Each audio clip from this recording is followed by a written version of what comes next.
All right. That sounds like no.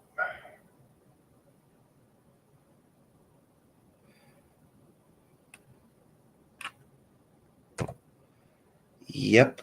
I got to get this taken care of.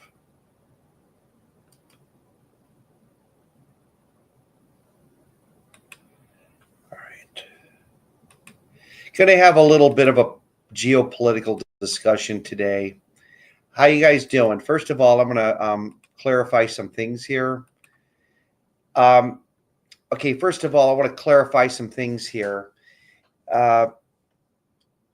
Yesterday, a couple things happened. First of all, I got somebody saying my streams are boring. I get it. I sat in the background. What screwed up my chemistry yesterday was this jerk that stuck his he was whacking away with his hand at something that dangles between your legs, and I should never have allowed this moron. As soon as I got the guy in my stream, I had to edit the video because this guy came into my stream, and apparently somebody reposted it, but at least it's not on YouTube. Yeah, so I thank you for the loving the consistency too, by the way. Yes, I'm being consistent here. So I want to talk geopolitics, but let me explain. Somebody I interviewed yesterday, I'm going to have to be very careful. I'm going to have to hire a moderator to run this thing because it's hard to moderate while you're doing all this stuff. And you get somebody in there. And the reason I told the guy to show his face, which he didn't show his face, that should have been the big red flag right there.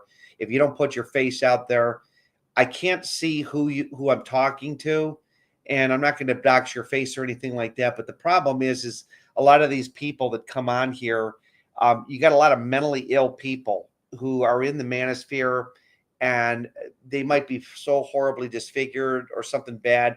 They feel they got nothing to lose by just harassing other people. So, yeah, I'd love to get Thomas White on here. I'd have to make sure that it's Thomas and not some other troll. But if Thomas wanted to come on here, yeah, that would be awesome. I would not make him show his face, but I got to know it's Thomas too. Yeah, he did. That guy had his willy out. It was a little one too. I would have been embarrassed to whip that thing out. It was so small. Anyways.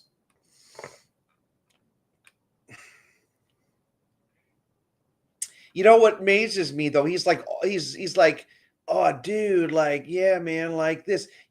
This guy's living in a one-room subsidized government apartment. That's what the guy's doing. I mean, his mom would not put up with that shit, Anyways, I want to talk about geopolitics real quick, and I know that nobody wants to hear about this, but it is related to the whole thing that we're going through right now. I listen to a lot of geopolitical discussions. There's a couple channels I've listened to. There's one guy named Dialogue Works. His name is Nima El Rashid. I listen to Judging Freedom with Judge Napolitano, and I've made up my mind when it comes to geopolitical people. There's two people I really am a big fan of, and one's name is Ben Norton, and the other one's name is Brian Berletic, I think is his name. They're two young guys in their early mid-30s. They're just way sharper than these other turkeys. Basically, the United States has decided to proxy Israel, like they are doing with Ukraine, to expand its territory, expand its regime change, and this is where I'm going to be very, very upfront with you guys about this whole thing about America and its regime change. This has been in the works for a long time here.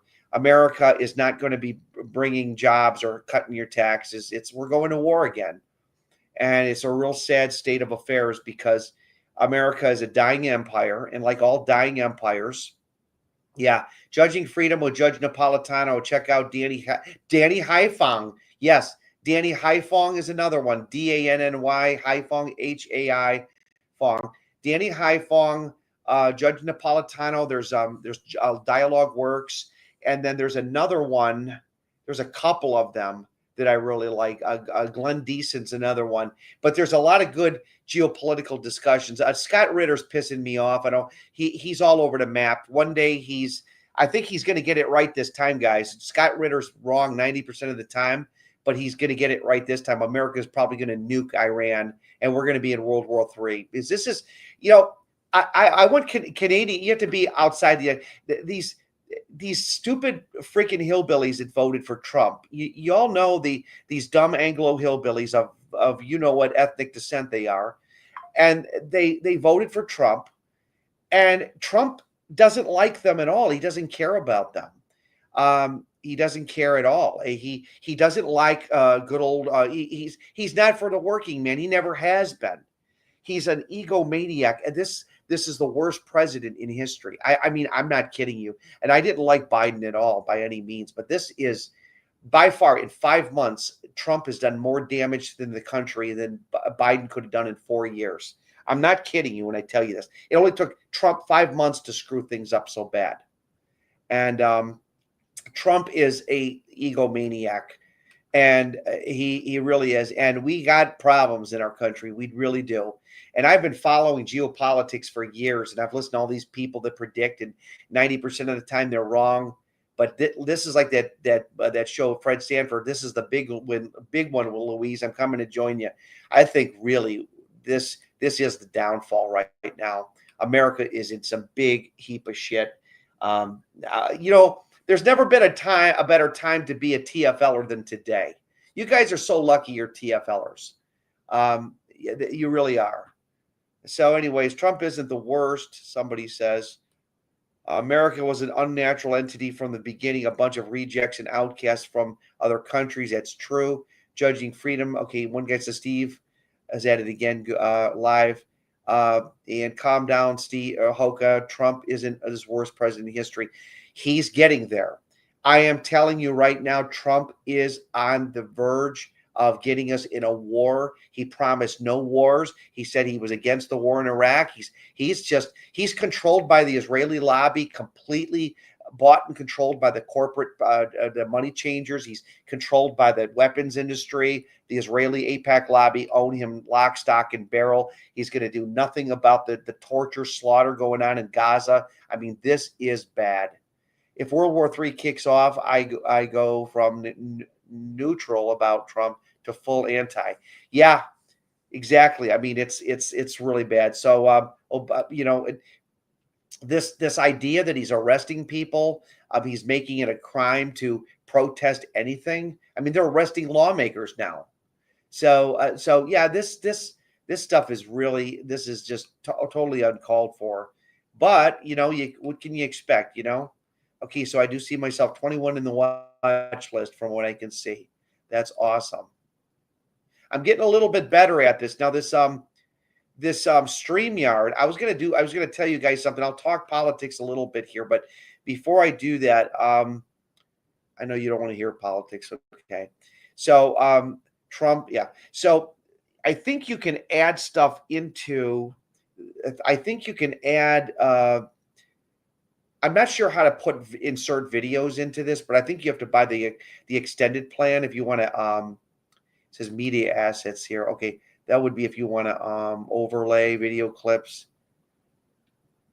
Yeah, they've got cool. He uses the countdown. Okay, so add a video clip. Okay, you can add video clips in here. This is cool.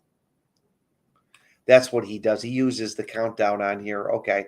So anyways, I'm back to the comments here. Yeah, I like this StreamYard. I don't think there's anything wrong with it. Some people have said just use OBS and stream from OBS. I do like StreamYard. It's got some good things, but I think OBS needs to be on your computer, which it says these protesters are not organic. Mexicans are small. Yeah, well, here's another thing I want to talk about the protests. They lack. There are no protesters now. They literally have, where are the anti-war protesters? I mean, we're, just killing Israel through America, because America, what you guys have to understand about Israel is a proxy. It's strategically regionalized proxy that the United States funds with billions and billions of dollars.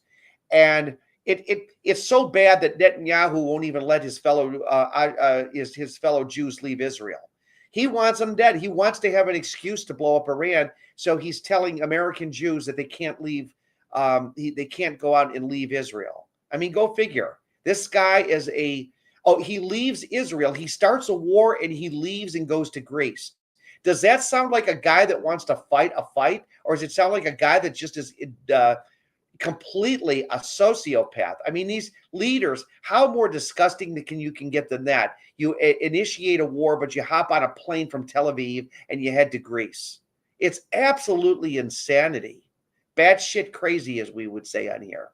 But that's the nature of these leaders. These world leaders are disgusting people. They're sociopathic. They don't even hide it. They're already saying that it's not about Iran's nuclear weapons. They're pretty much saying it's regime change. They're already hinting at Iran really isn't.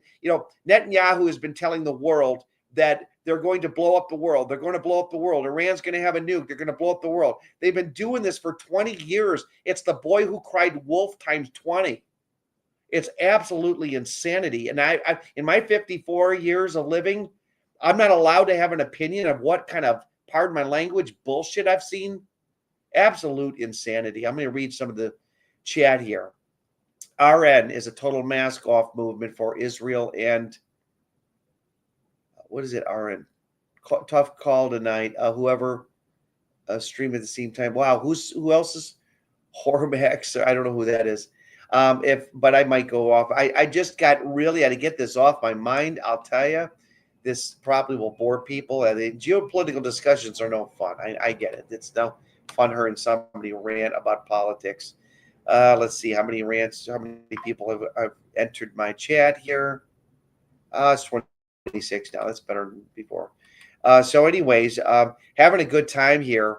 And I want to let them know out there, I really appreciate somebody sent me a $20, threw me a 20. And I want to thank you for that. I'm going to mention your name. If you want me to mention your name, I will. But if not, that's okay. So I only got one nice little donation. Somebody threw me a 20 yesterday or today. And thumbs up. My heart goes out. I appreciate that very much so. If you want me to call your name out, I will. If you don't want me to embarrass you, that's fine too. It says, any thoughts on the gun issue here in Ohio? Oh, well, Ohio is a completely liberal state for guns, thank God. We have completely liberal gun laws, which means that if you want to own a firearm here, you can pretty much conceal it without even having a permit.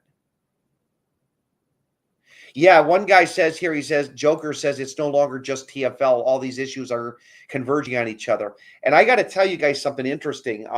I had a talk with Hell with the Dashboard Light a couple months back. Actually, I made a recording of it, and I would like to play it. I could almost play it through the microphone. It might sound kind of, I need to get it. I'll do it at another time but he said that all this dysfunctionality going on a geopolitical issue is related to this TFL issue, this excess mail problem. There's a lot of truth to this. I think this excess mail problem, yeah, I did talk to Hell with the Dashboard Light. I've talked to him, but he's really strange. He'll talk to you for like every 5, 6, or he'll talk to you, and then 6 months he'll just disappear for 6 months, and he does this on a personal level. It's really crazy. Somebody wants to hear the recording. I could probably play some of it. Hold on. I might be able to play some of it. Hold on. Ooh, I could play it right through the speaker.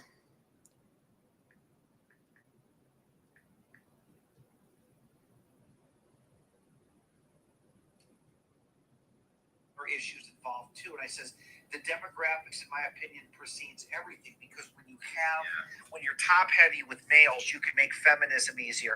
You can make controlling populations easier, because I lived that, and I know exactly how demographics and how supply and demand works. You can basically, if you have a market that's saturated with inventory, you can pretty much negotiate anything on the price, Steve, I've been going out a lot more. Usually I'm a hermit. I think I played this the other day. Stores, like, to get stuff that I need right away, instead of having it delivered by Amazon. And nothing. Bellhopper, the guy who brings the luggage to a hotel. That was his job as a teenager. And there was some expo. Oh, he's talking about. I won't talk about that now.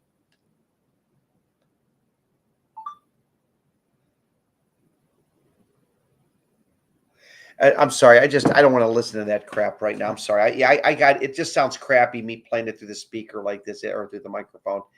Yeah, MGTOW man, strong man narrative. I did tell that says, can anyone hear some lore master tonight, Steve? I haven't heard him in a decade. Well, I actually have a lore master video. I ought to play it. He texted me back one time. He said, would you please not play that video? So I took it down. Lore master, his I don't want to mention his name, but I know his full name because when he filed a copyright violation on me, his full name popped up. He said, it said Joe Schmuckenhauser or whatever his name was, and I did find out who he was, but he was nice about it, so I was pretty respectful. He was real defensive, and he had really good videos, and he was very calm, but he felt a need to tell me when he filed this complaint against me, this strike against me. He said something to the effect that you seem to think that all I do is complain about TFL. And I wrote him back and I said, no, I says, I don't assume anything about anybody. Yeah, Joe Schmuckenhauser.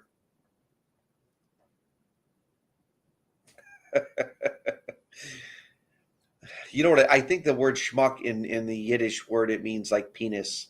Schmuck, like when they call a person a schmuck. So that's funny. Lore Master is a legend, but he was 25 back in 2014 or 2015, so he'd be about 35 now. Yeah. He was a bouncer at a bar, and he said he was having a hard time getting women, even being a bouncer. And he was very he's from Texas. He was from Texas, but he was very well spoken.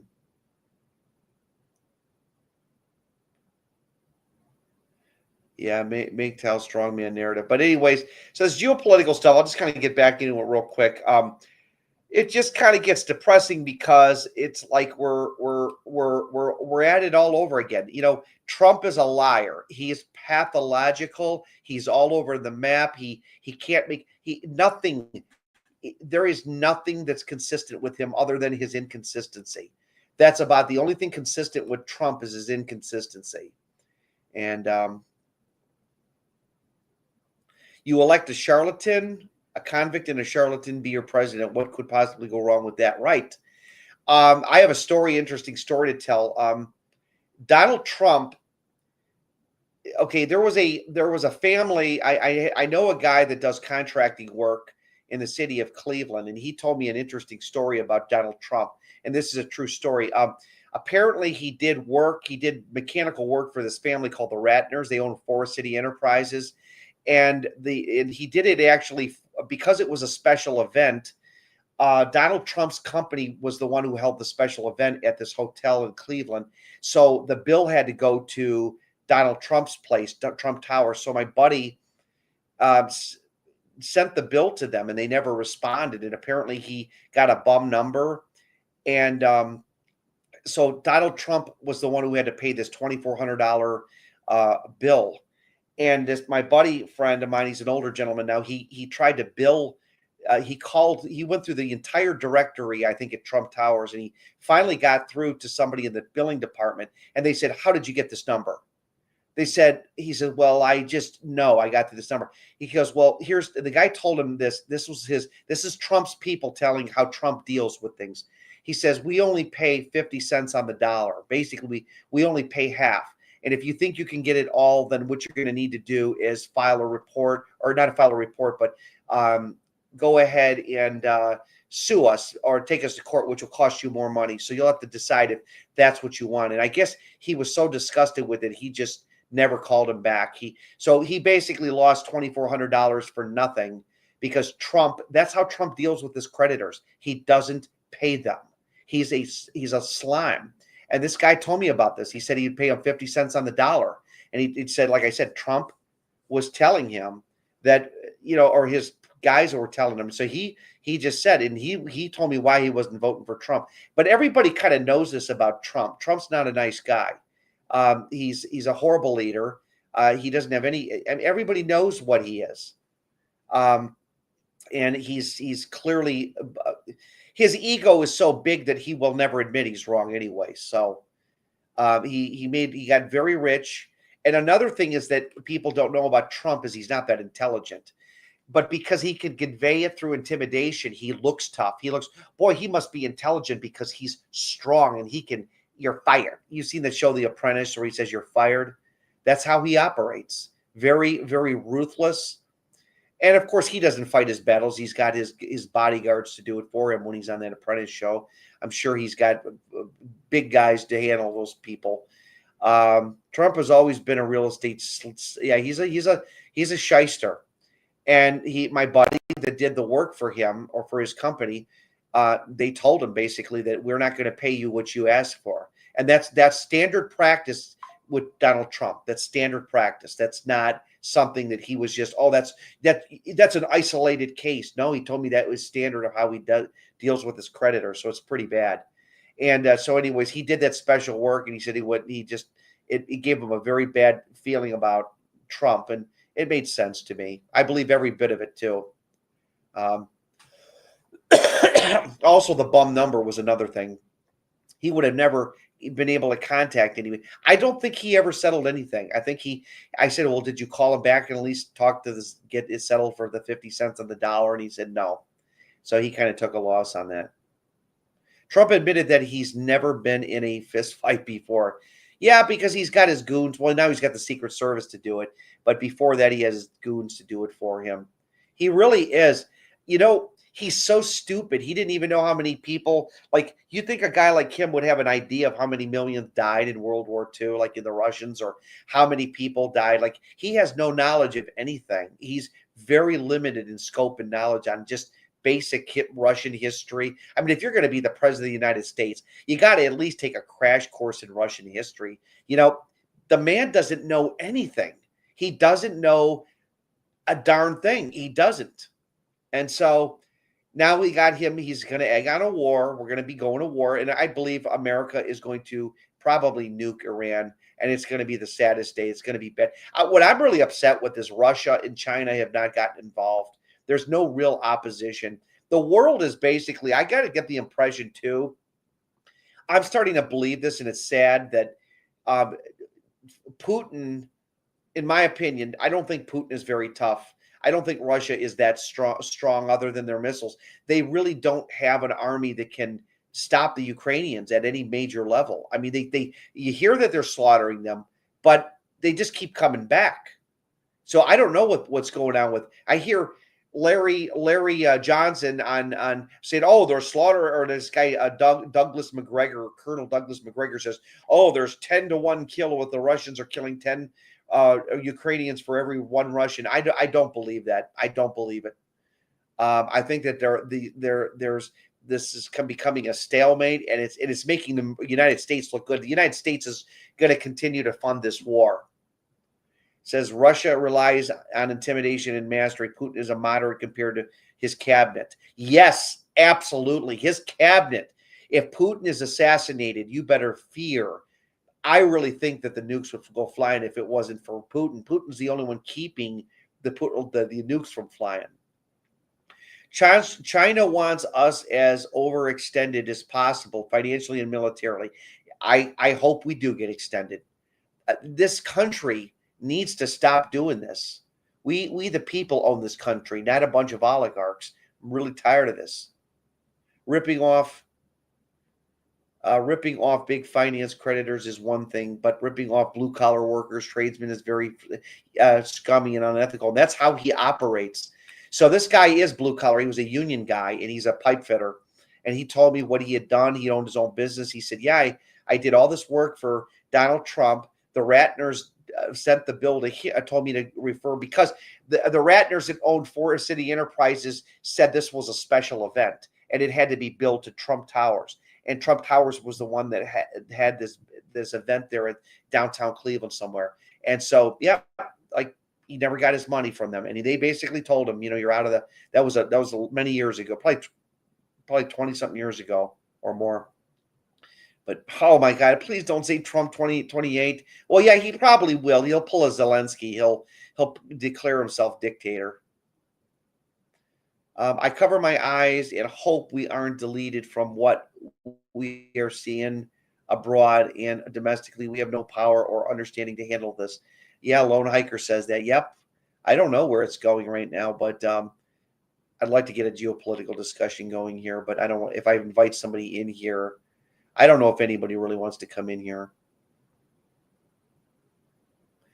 But if somebody does, just put your if you have a civil discussion with me and I trust you, you can come into the you can come into the you can invite yourself in here. I can send the invite link here. Hold on. Oh, I'll just hit the copy button. But I gotta see who I'm talking to. I can't let that nonsense happen again. I just cannot let that happen.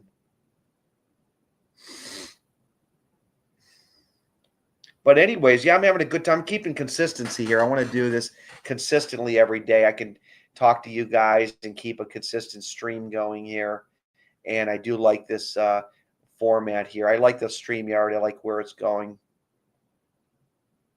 Thomas would be cool to call in. Thomas is very politically smart. The only thing that Thomas has got not going for himself is his big head, his little head controls his big head. He's very sexually. He's got a very high libido, and I don't think that's a very good thing.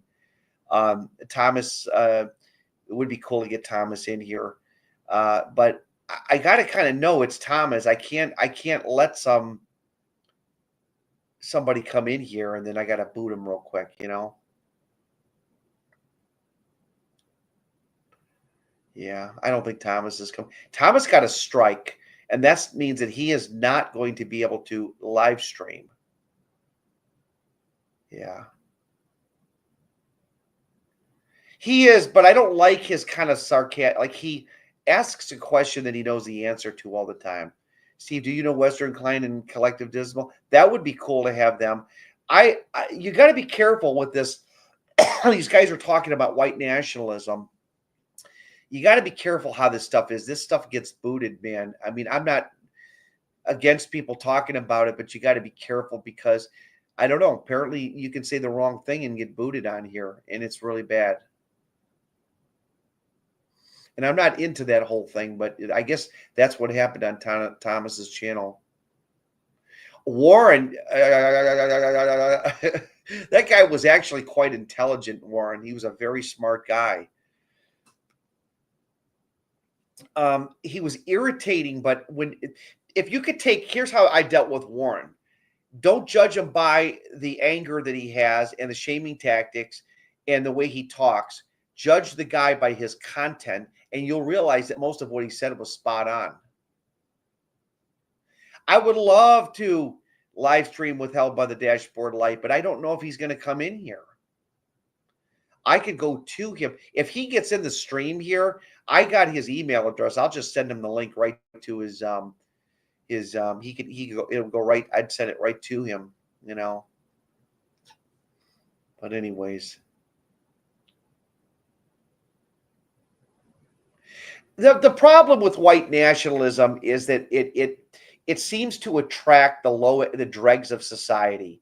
If white nationalists really cared about their own people, it'd be one thing, but it's a pecking order. It's me got a woman, you don't, you're a loser. It's really a bunch of, they never really care about the other guy having a woman. They never seem to do. That's one thing I've noticed about them. Like you'll see a bunch of white nationalists hanging around, and one guy in the group, the alpha male, will have a good-looking girlfriend, and the rest of the guys are just single.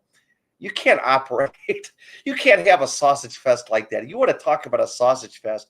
Go to a white nationalist meetup. It's chock full of sausages.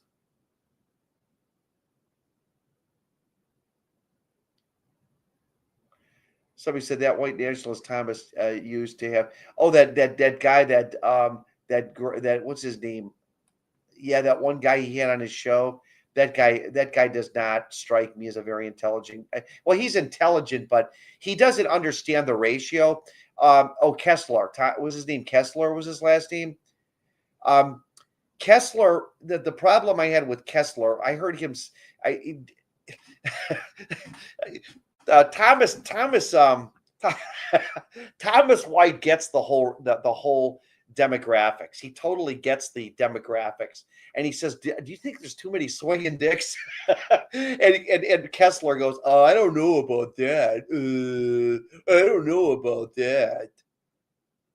These guys they're so stupid. Like they don't understand. It's simple math. Like they blame they blame the people from the shtetls of Eastern Europe for their lack of a dating life, and they just like they don't understand that we demographically that's the problem, and it's geopolitically speaking of this title is it's affecting it everything. Yeah. Oh, did he really get married to an Asian woman? He said Jason Kessler got married to an Asian woman. I think the white nationalists did not like that. No, not Kessler. Patrick, that Patrick's text. There was another white nationalist. His name was Jonathan Friend. This was back in like 2012. He was some young kid in his early 20s, and he married an Asian too. And I said, okay, well that's fine. I'm not faulting people for doing that, but if you're going to do that, don't be a white nationalist and then just look at these guys. The biggest problem with white nationalists is it's all about sex. They're not getting any. That's all it is. It's all about getting laid. They're and then of course this and it's all demographics too.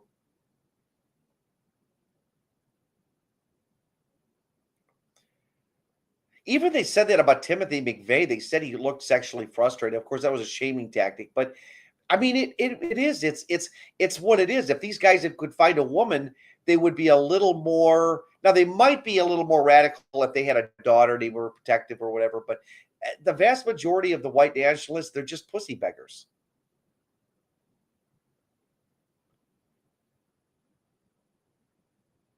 Antifa is poor white trash and druggies. I think so too. It's despondent white people that it's sad. Yeah, very. Some of those guys looked like they were on psychotropic drugs too. They showed one white guy that was an Antifa, and he was just you see the look in his eye. He looked like he was spaced out on something.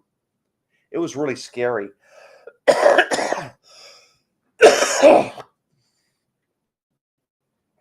Yeah.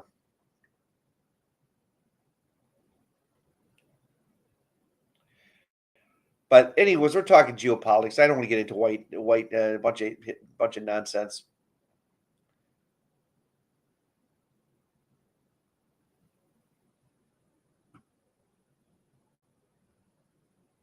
Can you African theory?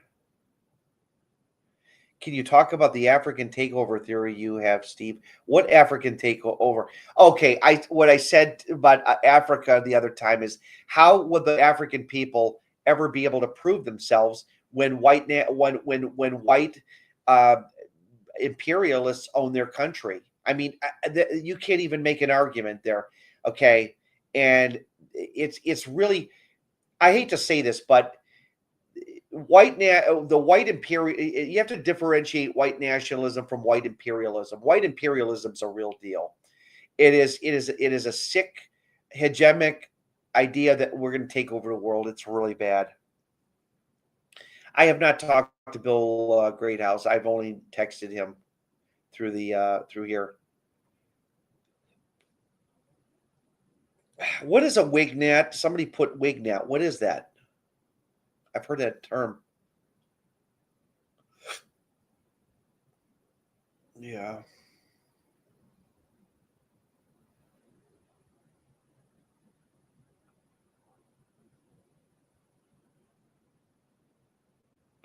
It said, "What do you think of the kid?" I didn't hear about that. You said there was a 20-year-old kid who drove his car into an IVF fertility clinic. I don't know why he would do that. I just think it's mental illness. I don't get it. I don't know. I don't know what to think of something that I haven't read or seen yet.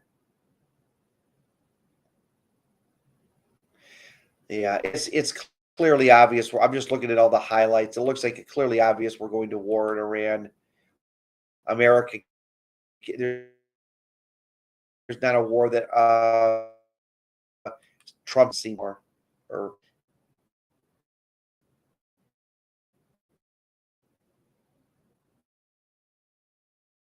53 in the watch. I haven't eclipsed 100 yet, which kind of bothers me, but that's okay. I don't have to eclipse 100 right now. I don't know. Maybe so. Maybe I have that blood in me. I don't know.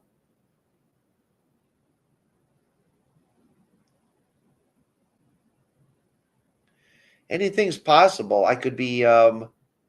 My last name is actually a Turkish name. It means wise tale, wise teacher. It means, I think. So there's a lot of people with that name in Turkey. It's a Turkish name. How we got it, I don't know. Probably back in the 1500s, somebody had sex with a Turk. It had to.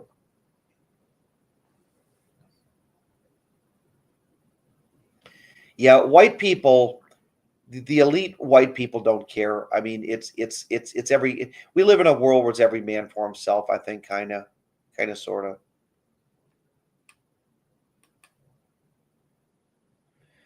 of. Chad, you know what? I'm about to boot you out of here. Okay, you obviously have a problem with me. You clearly have an issue with me. It's either I boot you or you just shape up, or I'll put you in timeout. I'm going to put you in timeout because I'm getting really irritated with this. Well, I sound like I'm from New York. I've had a lot of people tell me I sound like I'm from New York. I am really getting this tight. This Chad guy comes in here and I put him in a timeout mode. Okay.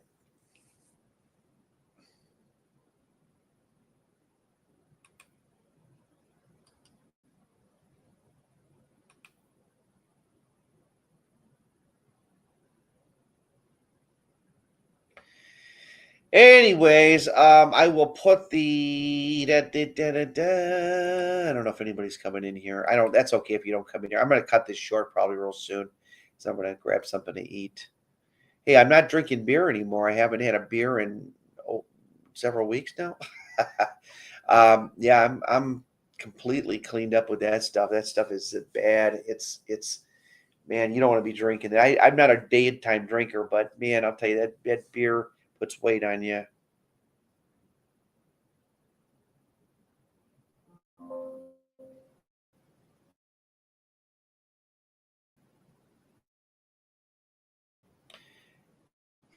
My battery's about to go here.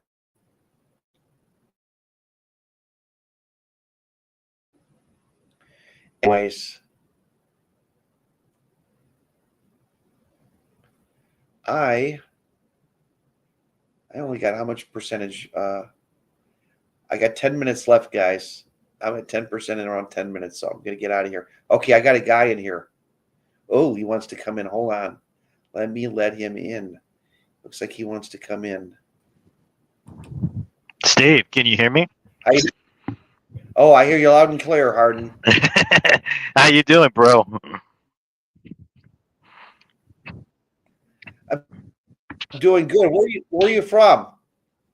Minneapolis.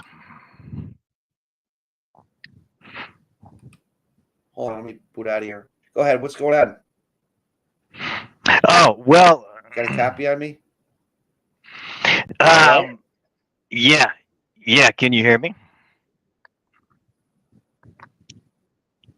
Yeah, that's an eccentric. You're going through all that just to. You sound like you're talking on the Mir space station from 1992. Really? With that microphone, Oh yeah. Yeah. So yeah.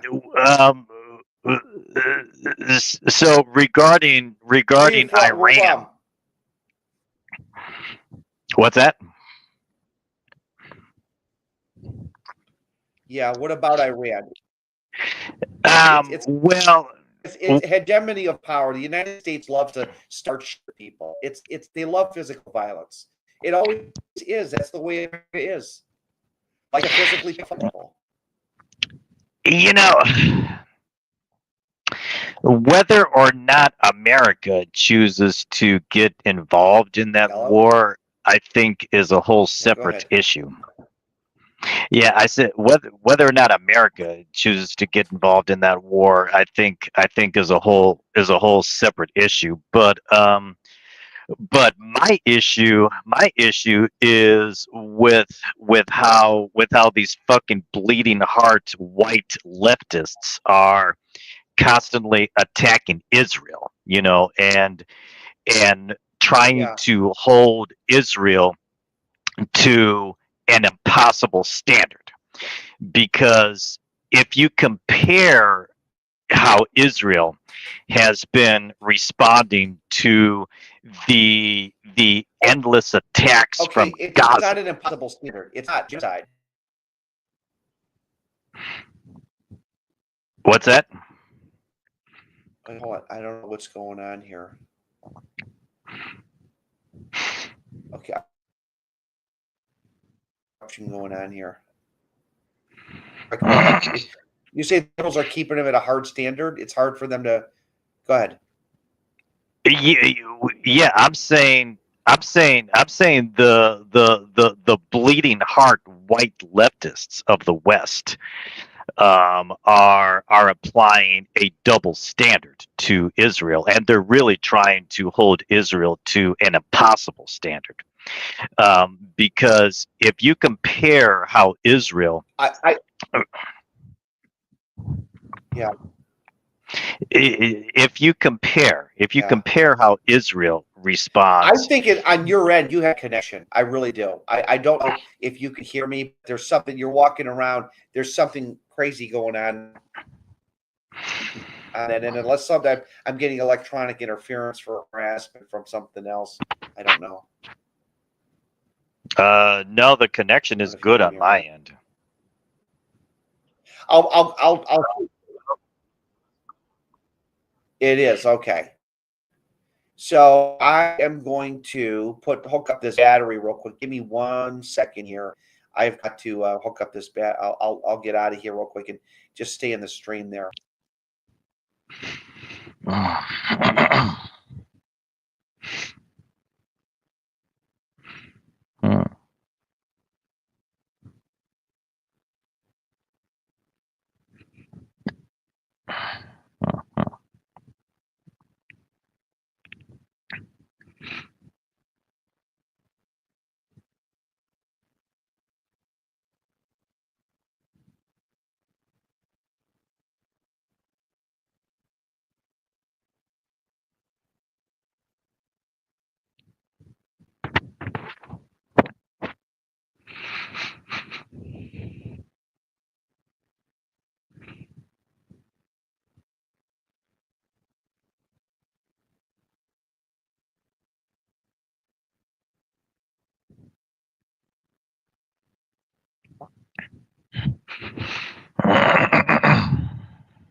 Okay, I'm back here. I hope this is working. I literally got cut off mine.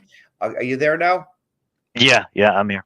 Okay. So you're obviously pro-Israel. I'm assuming that what brings you to being pro-Israel?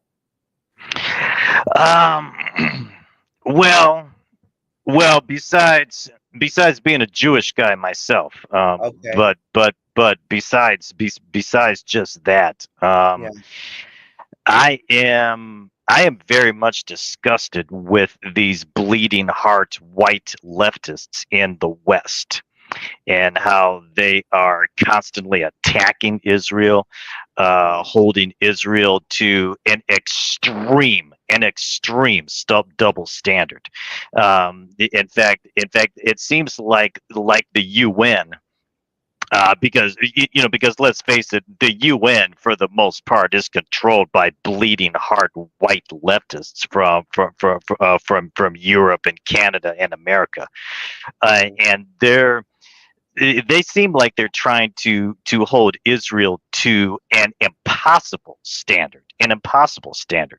See, because if you compare how Israel reacts to the never ending attacks from Gaza and from Iran and from Lebanon and all these other countries, and Gaza in particular. Gaza, it's like every hour of every day that they're getting missile attacks and bomb attacks and whatnot from Gaza. And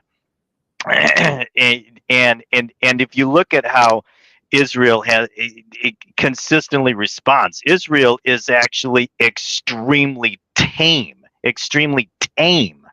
by comparison to how any other government would be reacting under these same circumstances. I mean, can you imagine Mexico? Can you imagine Mexico one time behaving toward America the way Gaza behaves toward Israel? One time. I think we all know how America. I think we all know how America would respond. Well, that And, America. and that would be the end of Mexico's Right. existence. Right. That would be the end of Mexico's existence. Well, one of the reasons why Israel can't complete the job is because they don't have enough weapons to do it. I mean, it would take an enormous amount to like. Okay, this war. I believe what Israel represents is a proxy of the head of the Anglo powers. It really acts as like How so? well because Israel, the United States needs to position itself in all these Middle Eastern countries to act, and Israel Mm. does act as that battering ram for them. They don't have to risk American lives to do it. They can just say, "We'll give you billions of dollars, and we'll have you do the dirty work for." I mean, I'm trying to exonerate Jewish people from this because a lot of people think that the AIPAC lobby controls America, and I believe the They don't. weapons, the They don't. weapons, the weapons industry controls America. No, you're right, Steve. You're right. I agree with you on that. Yeah, the military-industrial complex. Yes, Yes, yes. and so I think what's happening with AIPAC is that yes, Jewish people are very personally supportive of AIPAC, but AIPAC doesn't make if a Jewish producer in Hollywood wanted to make a movie about how corrupt our military is, the CIA would never allow it to happen because I every agree. Oh, I agree. I agree. yeah, The deep state would shut that down quick. They would yeah, shut that like down real quick. Steven Yes. Spielberg can only make movies portraying military as good guys. So, like Yeah, yeah. these Top Gun movies, could you imagine making a Top Gun movie showing the degeneracy of our pilots, like blowing up an African village or something? They would never do that. They would never let them borrow the planes to do that. It's so. My point is that I think, and I've been told this for many years that when Jews have lived in different societies, the elites have always used them as middlemen because they're like a shock absorber. Before they come after us, they'll come after the Jews. It's kind of a Mm. cushion. And I think that's kind of why, like the Ukrainian people being killed in this war is a proxy war against Russia. Yeah. I don't care what you say, because all they're doing is using Ukraine to fulfill the dreams of the UK and the United States, whoever's going to benefit. Because ultimately the goal is to get their resources. You know what I'm saying? It sounds crazy, but what the UK the war in Ukraine is a ruse to weaken Russia is what I'm saying. So you don't think that they would do that? Is what you're saying? I don't think who would do what. The United States is still funding the war in Ukraine. Yes, we have an industrial military. I know. I know. Ever since Russia started attacking Ukraine in 2022, you know,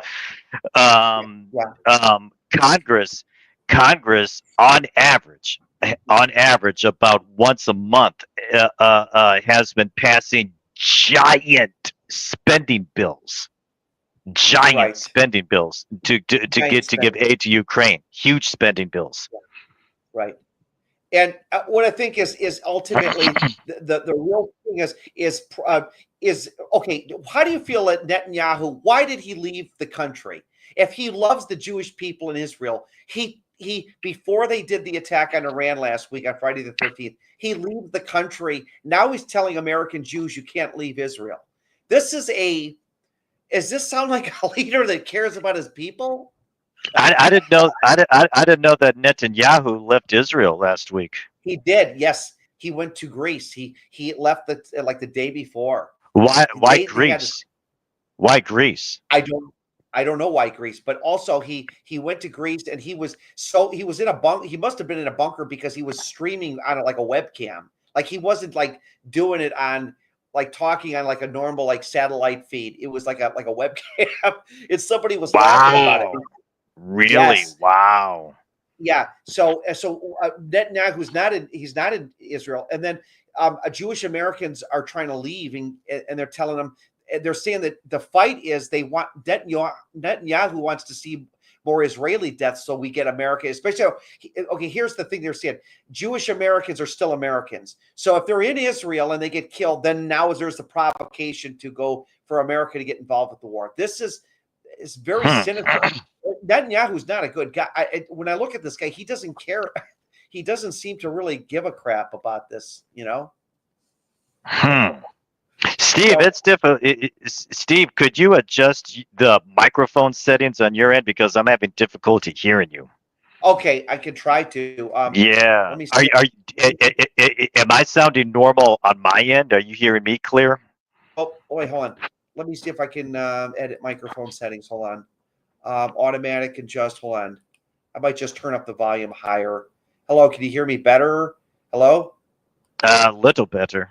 A little better. Okay, I don't know if everyone else can hear me. They seem to. I think everyone else can hear me. Do you guys hear me? Okay. How's my voice? You said both are good. Somebody said both are good because Greece is okay. So, anyways, I do hear you through that. I don't know if you're wireless or not, but so Netanyahu. No, this is wired. Okay, so Netanyahu went to Greece. He was broadcasting on a webcam, so they thought that was kind of odd, where it's he is in a bunker or something. And then they said that he doesn't want to bring American Jews back or the Israelis. They don't want to let Israelis leave and American Jews because they want to see the effect would be if American Jews were to be hit with a missile and enough died, then it would be a provocation for America to start dropping bombs. This guy's a slime ball. He's evil. I don't see anything really diplomatically good with this guy, and I think he would sell his own mother's soul to get his 30 pieces of silver. You think so? I don't think he's a nice guy, but I don't think Israelis are all bad people. No, because I've seen interviews with them, and they're pretty normal people like you and I. They're just they just want to survive, you know. But anyways, here's what I think. What I was saying before is I think that from a regionally point of view is that the military industrial complex, they would never allow a Jewish producer to make a movie about how shitty the military is. Fuck no. I agree, Steve. I agree. Yes. They would never. First of all, they would never let them borrow their planes to do it. No. Hey, hell no. Make a movie about how shitty your pilots. Can we borrow your planes? Yeah. anyways, that movie, man. Okay, yeah, that was, oh god, I don't know. They Well, never well, said. well, Go ahead. yeah, but see, there's just see, there's a lot of things that that I am noticing. Um, Okay. um, um, whether it's from the woke right, Right. the Tucker Carlson and Candace Owens Yeah. types, or the fucking bleeding heart leftists, Yeah. uh, and and leftists are really just fucking sickening. But so when I look at for example, when they have these stupid pro Palestine rallies on university Mhm. campuses, and you see people, and you see the rainbow flag degenerates. You see the Right. rainbow flag degenerates with their stupid fucking banners Right. that say queers for Palestine, queers Yeah. for Palestine, gays for Palestine. Yeah, like the You, two go together. Yeah, I see what you're saying. Yeah, it's really tacky. I would just love to see these people travel to Gaza. And Yeah. I would be very impressed if they managed to stay alive longer than 5 minutes. Because Well, societies, in all Arabic societies, they don't play that LGBT shit at all, at all. They don't play that at all. you know, no, they don't. But yeah, you're absolutely right. But I know what you're saying. You're absolutely right. They wouldn't play it. But it, it, but it, it's and see, what do you think the solution is for? yeah, but see Go ahead. what strikes me really funny. I should see if I can adjust the audio settings on my end, because I'm telling Steve, it's difficult to hear you. It is. It is. I wonder if it's something in the Is audio it really? settings I on my. know they say the guys in the chat say they can hear me fine. They says Doozer reports it. Okay, Yeah. okay. So anyone in the chat, I need to know what the chat people are saying. If they can hear my audio and if they can hear yours is crackly, but I can hear it clearly. But I'm Crackly. looking at. Well, it's okay. Crackly. No, it's just like when you move around, it's okay. Oh. Yeah, I don't. I see everyone says it's so. um. But when I hear, Yeah, when I hear LGBT people claiming that they feel oppressed in in in in in in America, okay. yeah, Um, Now, how these people can feel oppressed in a yeah. fucking country where they have so much social power that they are able to close public roads for their stupid festivals every year in June. Well, I And don't there's a understand. and, About it, just all in all due fairness, a lot of Jewish people support LGBT. Would you not agree? It's a very Jewish, popular. A lot of Jewish people in Hollywood and places support it. Am I correct? it is true, yeah, because Tel Aviv is the rainbow flag capital of the Middle East. It is. That's what Yeah, I've heard too. in fact, Israel is the only country in the Middle East uh, where these people do have social power, just like Right. the West. Yeah. Where they're able to close public roads in Tel Aviv and Jerusalem for Yeah. their stupid damn festivals. Right. Uh, where they're able to do drag queen story hour events in Right. elementary schools. Right. uh, that that shit would never be allowed in any Arabic country. So So that's one thing. How Right. these people feel oppressed in the West is beyond me. But Okay. then at the same time, while they're saying we feel oppressed, homophobia, transphobia, we feel oppressed in America. Yeah. Okay, if they're saying that while at the same damn time, holding these banners on university campuses saying queers for Palestine, gays Right. for Palestine. Somebody help me make sense out of that. Hey, Ser- I I gotta mean, help I me well, because do you understand how contradictory that is? Do you okay, understand how well, contradictory that is? how about let me ask you a question. Do Jewish people suffer TFL? Because I believe they do, but the TFL, the Oh, big 24/7, time! Oh, hell yes! Hell yeah! Big time! yeah, yeah, Big time! because, Oh yeah. yeah!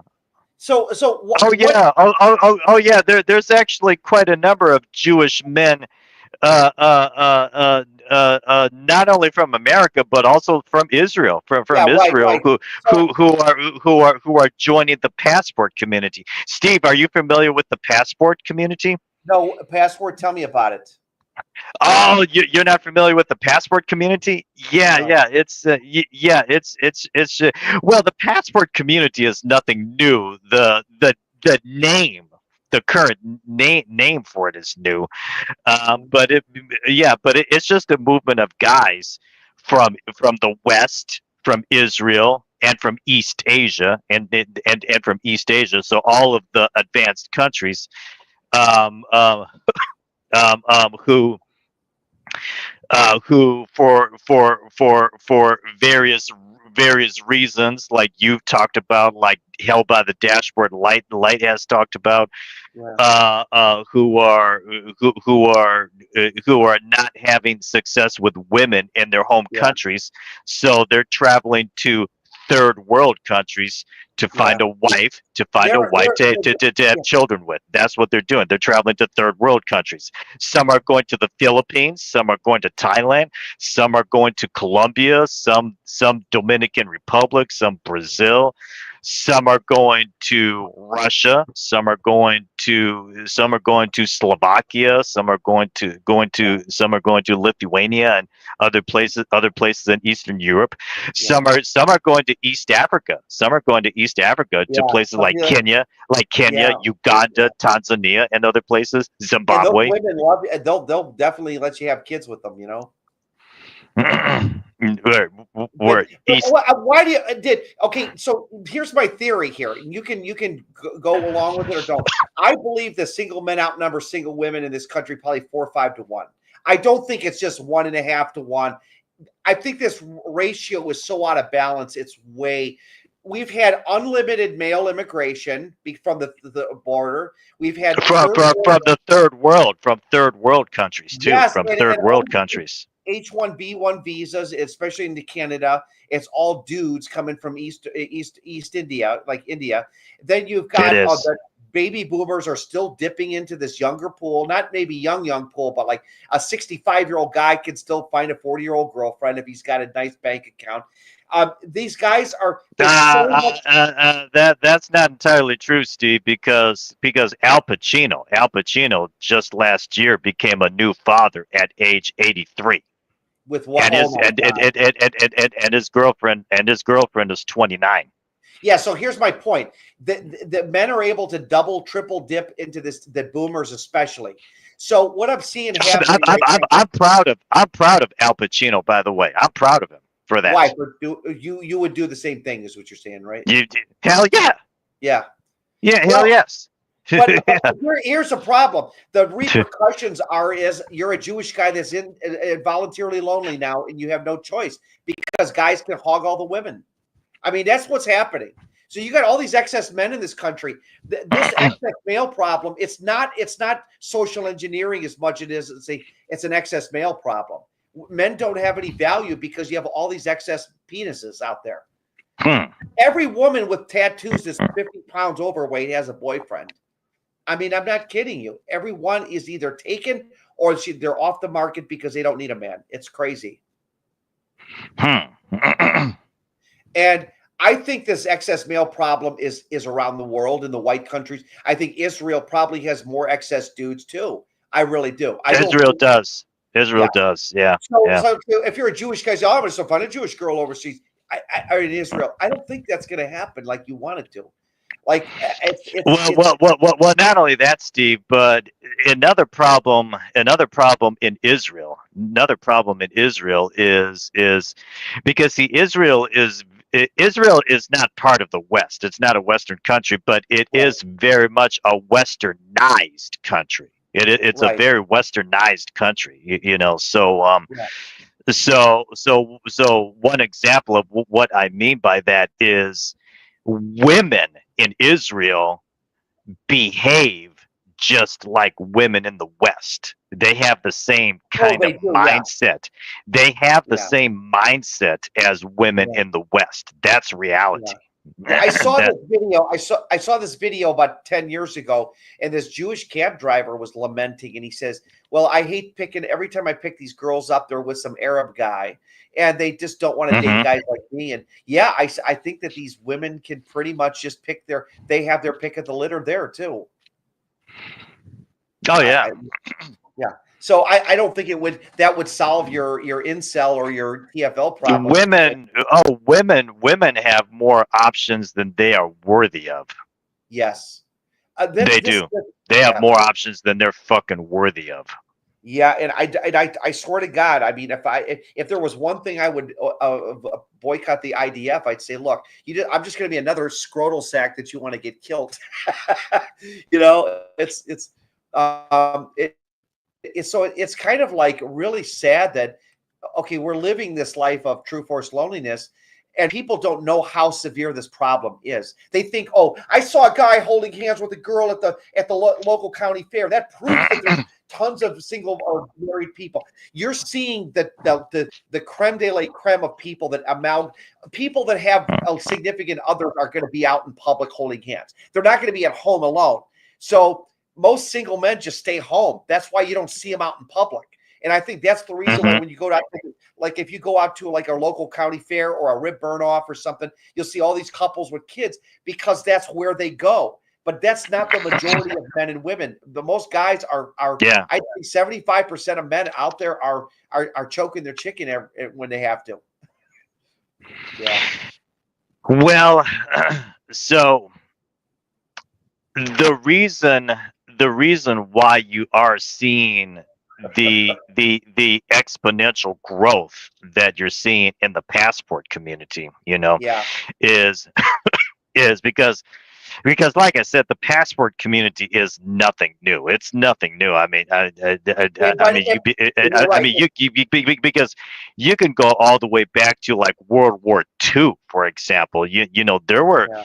there were a lot of the guys who were lucky. A lot of the U.S. military men who were lucky enough to not get killed, to not get killed in combat duty, came when their tour of duty was over.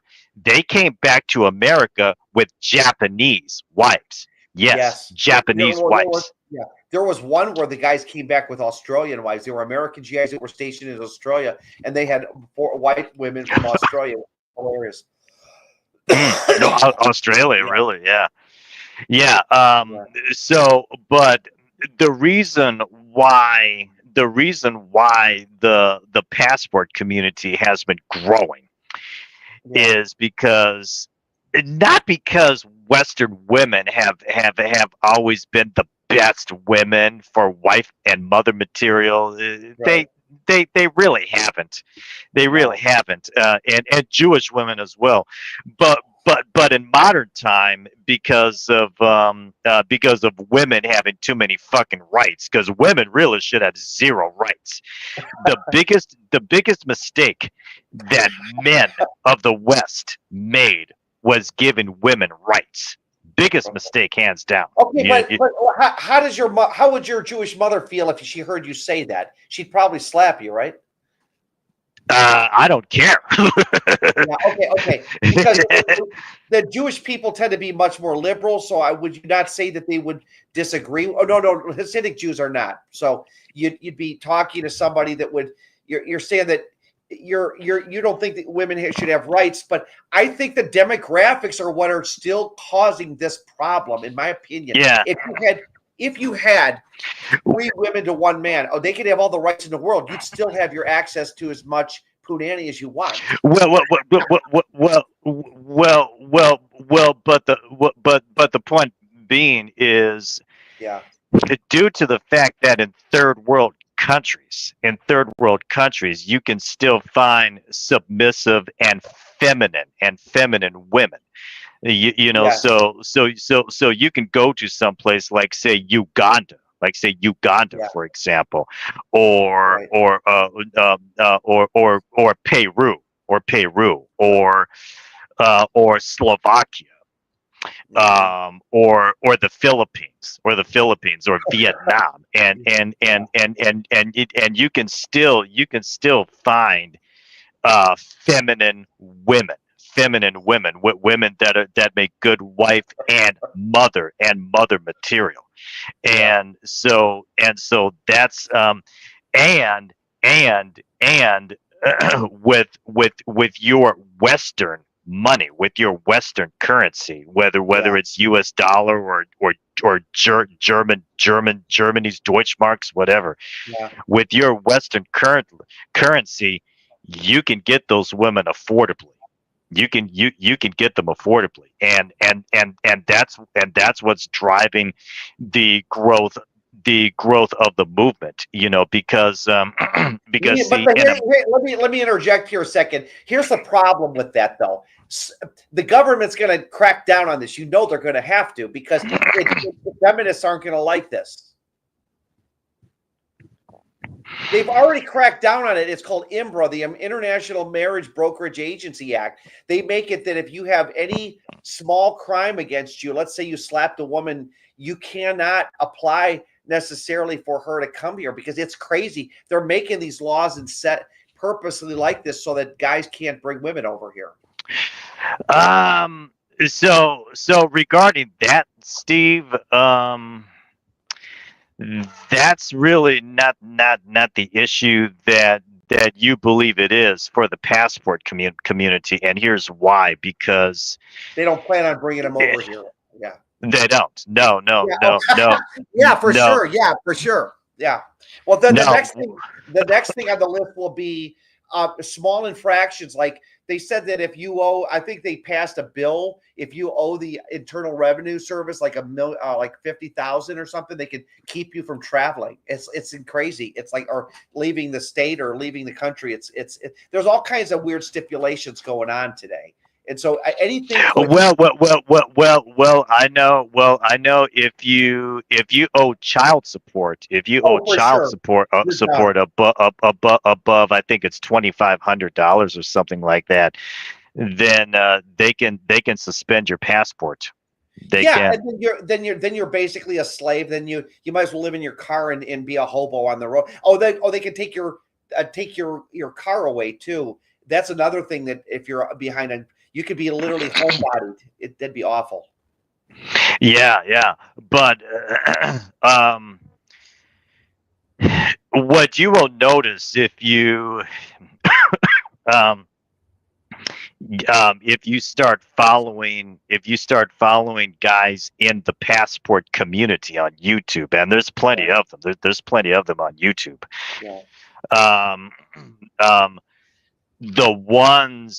The ones that have got themselves a sexy little Asian wife from Vietnam, or a sexy African girl in Tanzania, or a sexy Latina in Peru or wherever. The ones who are married and have two or three children from their wife. The pattern you will notice with those guys is those guys are permanently living in her country. They're not bringing their wives back to America. They're not. Right. They're not. Those guys are leaving the West behind permanently. Yeah.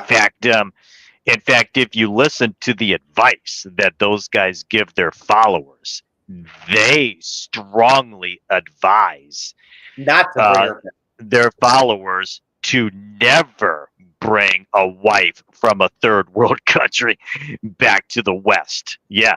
And here's why they give that advice. And they are right, by the way. I agree with the advice that they give. They are right.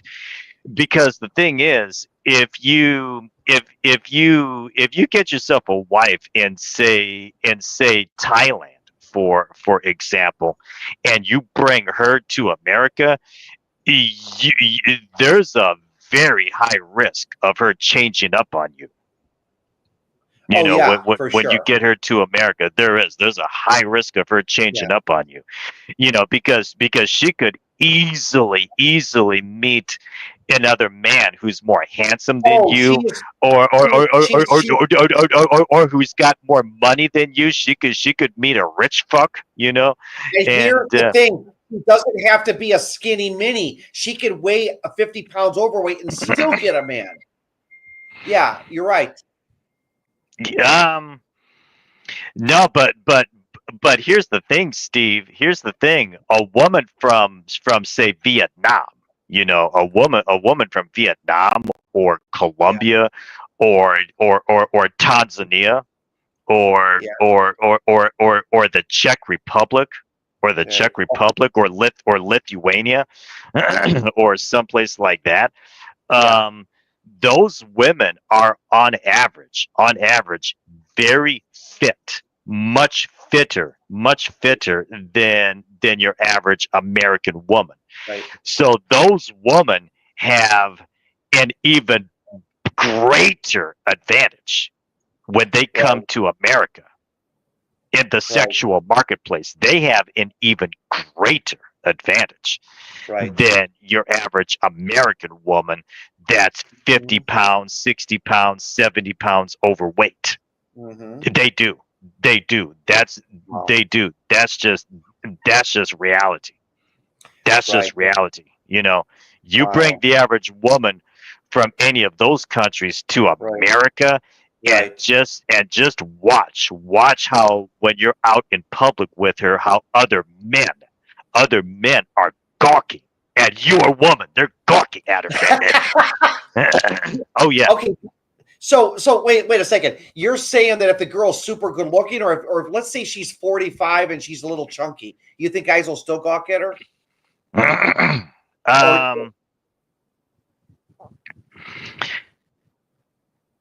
Yeah, I'm not sure how to answer that, Steve, because I don't because the average guy in the passport community is going for as young as he can legally get in the country that he goes to. He's not going for he's not going for a post-wall woman that's got no fertility value.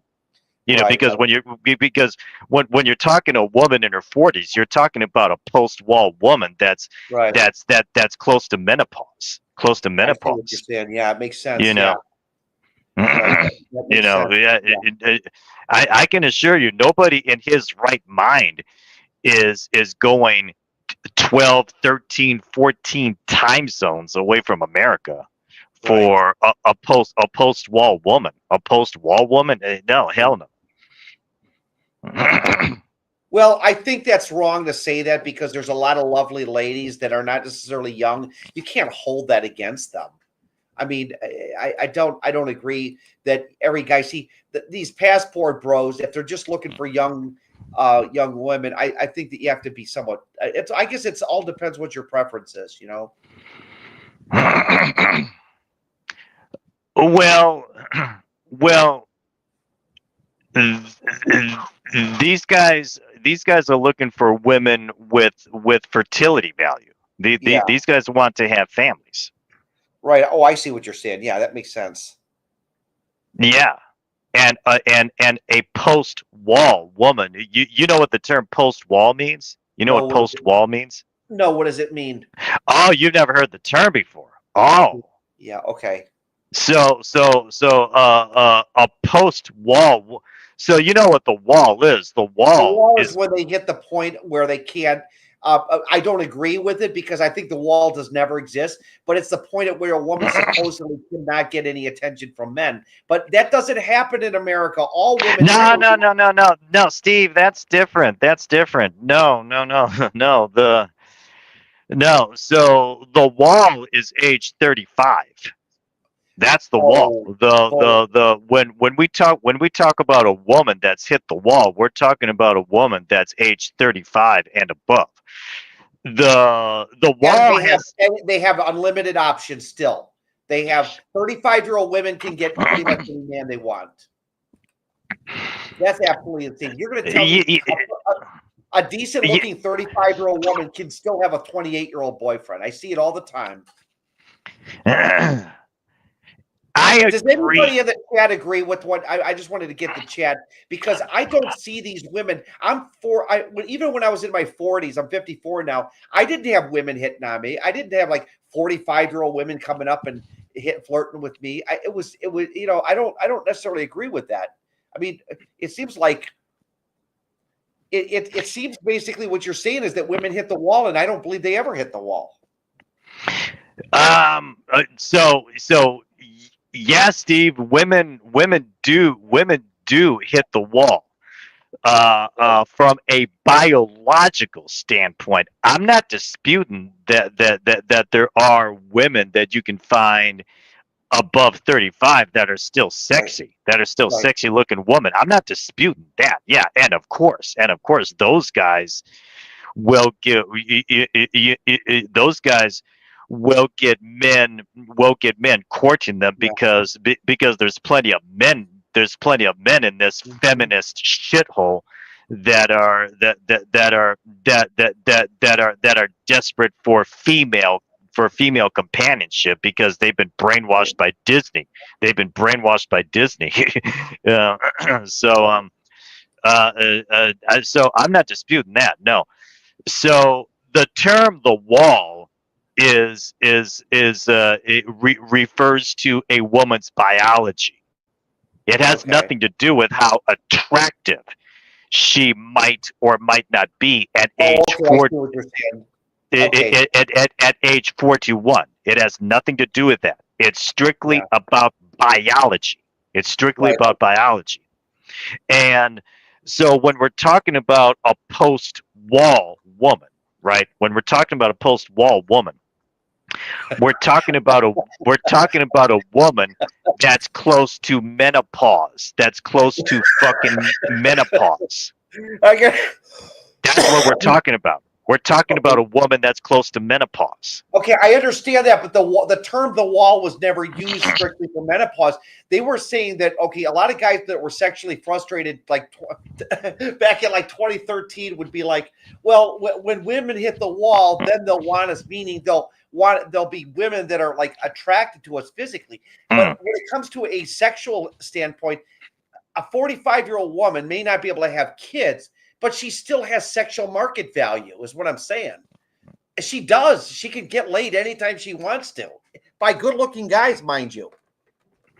I don't know if you want to. Let me ask you a question. Do you get women in their 40s offering themselves to you?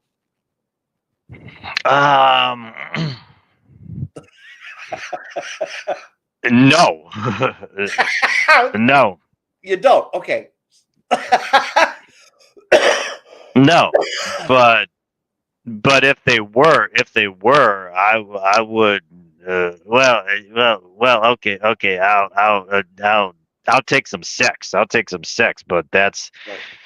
I would not commit. I would not commit to a monogamous relationship with a post-wall woman.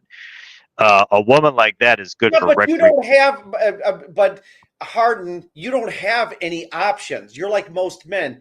Most men don't have options. So when you say I wouldn't settle for that, then you basically are going to be alone because A lot of guys would take what they could get if they could.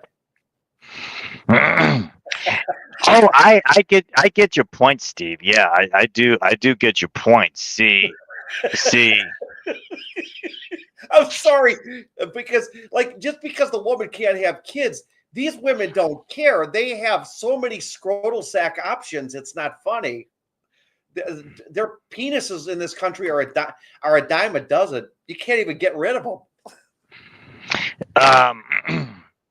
So here's the thing. Mhm. Here's the thing.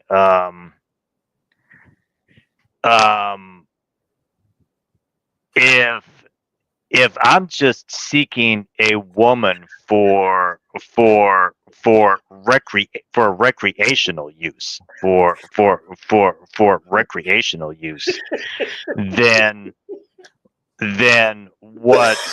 what I'm going to do is once or twice a year, Yeah. I'll spend some money on an airplane ticket Okay. and on Airbnb All right. and go to some place like Brazil, where Right. prostitution is legal, and Right. and You don't have and to they be right. and they have a competitive brothel industry. I mean, Brazil, especially in the major cities like Rio de Janeiro and Sao Paulo and whatnot, they got brothels all over the place. They got Right. They brothels all do. over the place, and Yeah. you can go to a brothel and take a girl home for the night for less than $100. Less than $100. Right. Nevada, Makes sense. which is the one state in America where prostitution is legal. Um, um, um, It's um, thousands of dollars. for one fucking hour, for one goddamn hour. Yes. Yeah. That's insane. That's insane. Yeah. hmm Yeah, and the reason I say that is because I'm just I'm not interested. I'm not interested in making making a commitment like that to a post wall woman. For what? I didn't say a commitment, but the thing I'm trying to tell you is that just you're making it out to be like as if women have no options, and they have unlimited Oh, I'm not options in America. disputing that. They have more. They Okay, have options that they're not worthy of. They have they're not options worthy they're of not right. worthy That of. I agree with. Yeah, Yeah, they do. they're not Yes. worthy of it. Yeah, for sure. Yeah, they're not worthy of it for sure. That's funny. Yeah. Yeah. That's why. Shit. That's why. That. Yeah. Again, why do you think guys are traveling to third world countries? You know, So how? at least for as long as that's an option anyway. Now, here's the problem with going the passport route is Right, right now it is an option, but there's no guarantee that it will be an option in the future because right. feminism is spreading globally like a Yeah, malignant cancer, like a fucking malignant cancer. You know, the yeah. right now, the only places where feminism has not taken hold, at least not yet, is places like Saudi Arabia, and whatnot. Right. Yeah, and here's the problem with Saudi Arabia. Those women are not in play. You have to convert to Islam and marry one of them, and then you'll have access. But they also have a Oh, liberal really? divorce law. Yes, they're not in play. Arabic women. I know a white guy with red hair. He married an Arabic woman. He married an Egyptian Okay. woman, and he gets he's getting laid all the time. But she told him he had to convert to Islam, which he did. But they have a Wow. yes, Really? he did. Wow. He converted. He's a white guy that Wow. converted to Islam, and yeah, and he did, and he justified it. But I talked to a friend of his, and he said, "Yeah, he just did it for the pussy." But Oh he got wow. a wife and a kid out of it, and he's still married to her. But also, here's another thing: did you know that in like Muslim culture and they have a very liberal divorce policy? They are like completely. I don't want this guy. Hmm. This guy. This there's a guy. I'm going to boot this guy in about 1 minute. There's another guy who wants to get into my chat, but unless he puts his face out there, I'm not going to let this guy in. No, it's just you, Harden. You're going to stay in here with me. Go ahead. So, no, this is somebody Well, just. Steve, I can imagine some people. I can imagine some people thinking of you as a hypocrite for that because every time you've ever live streamed with Hell by the Dashboard Light, you've never demanded that he turn on his camera. No, he's never. Yeah, I agree. But here's the problem. I got. If I don't see who I'm going to talk to, this guy's going to probably insert porn. Yesterday, some guy was whipped out his thing and started right in the middle of a stream. I had to shut the thing down. It was crazy. Oh, really? Really? Yes. Wow. I can't. Wow. Yes. So I had to. I stopped the stream and then I had to edit that out, and it permanently edited it. But it was bad. The guy was. I'm kicking this guy. Yeah, I don't want this guy in here. But yeah, anyways, you're cool because you put your face right there. I knew so I could see you. You know. Go ahead. So you think that most of these women are not deserving of the attention they get? Hell no, not a goddamn bit. The thing is the only reason that they are getting that level of attention is because men in America are in scarcity. Men in America are in scarcity. Yes, they are. There is scarcity, and here's the thing. You think, oh, that's not true. This guy at the local county fair has a girlfriend. That proves that guys are getting laid. No, it doesn't. It means that you're only seeing one guy who happens to be out in public. You're not seeing the 9 guys are at home watching porn or playing video games. Yeah, that's true. That's true. Yeah. Mm-hmm. I know that both you and Dashboard believe that Chad and Tyrone do not actually have advantages in these. And I changed that to that because I think he calls it oofy doofy theory. It's the theory the oofy doofy theory. Yeah. And he came up with that because he sees that, and I see that too. It'll be some pudgy guy with a fairly attractive girl, and he's got a big belly, and he's like, it's like, why is this guy getting this girl? Like, and he theorized that women want to be the boss. In order to be in control, they have to find a schlubby guy that makes them feel pretty instead of inferior. And they said, why would a woman want to date a Chad when he makes her look bad? You know, but I don't agree with that either. That's his theory. It's a theory of his. I don't agree with 100% of it, you know.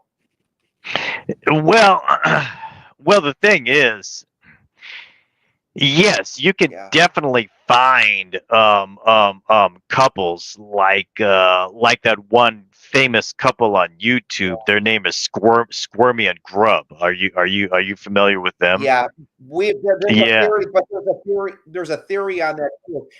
He's donated himself to that. He's probably being paid a small amount of money to donate to be in the presence of that girl. They think it's a fraud. That's not that beautiful girl that's slender and beautiful face, and she's like licking his ear and stuff. What kind of woman would subject herself to that? You know. Yeah, so there's a term for that. It's called interable relationships. But the thing is, those relationships are an anomaly. Those are an anomaly. They're not that common as Dashboard believes that they are. No, they're not. And and regarding Squirmy and Grub, yeah, I would not be surprised. I wouldn't be surprised if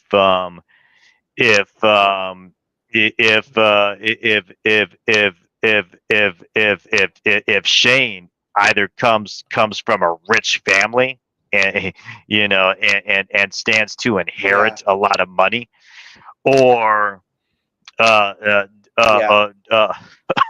or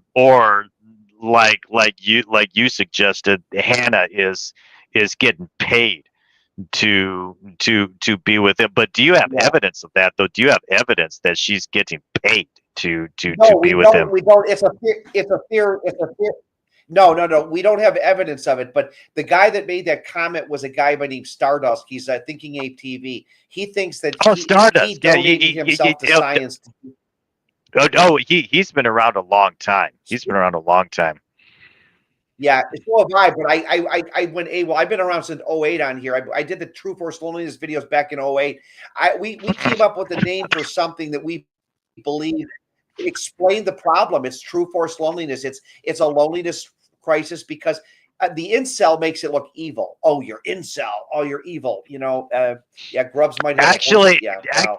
But anyways, actually, I don't have a problem with the term incel. I have a problem with people using it as a pejorative. The term itself is just a descriptor. Yeah, you're right.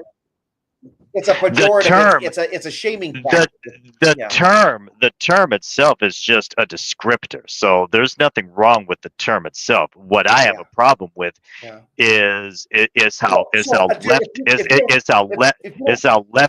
and white knights and manginas use it in a pejorative manner. That's what I have a problem with. Right. Yeah, it has a very evil connotation. Oh, you must be one of those incels. Like you could never make fun of a guy if you said, "Oh, you're one of those lonely guys." No, but when you say incel, it's like sticking you in the heart with a dagger. Like, ugh, like you're an incel.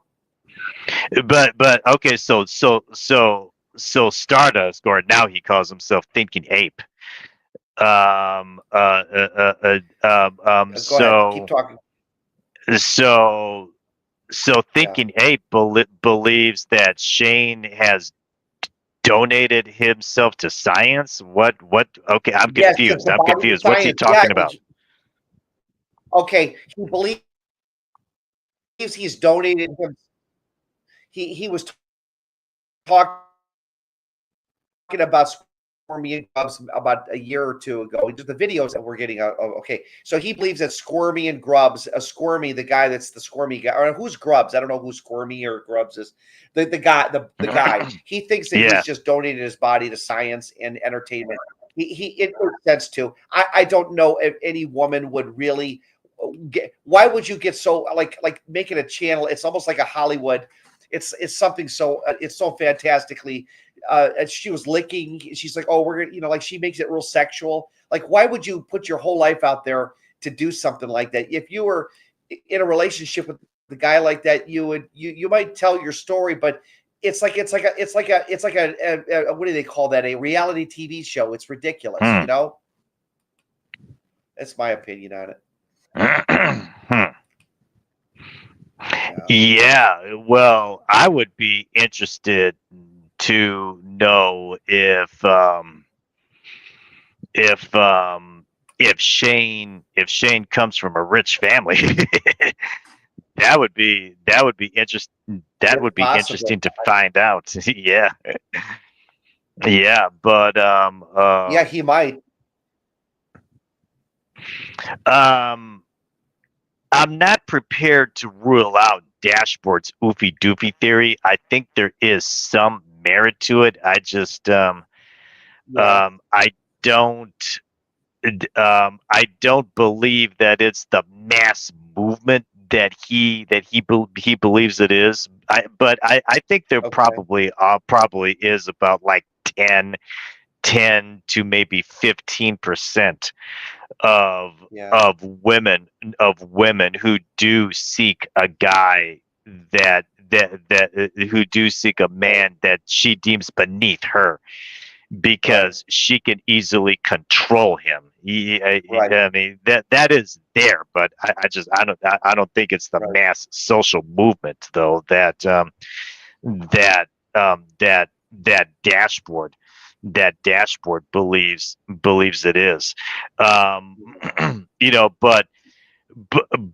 it is interesting though that the more social power that feminism gains, the more social power that feminism gains in a society, the more effeminate men become. It's very interesting. It's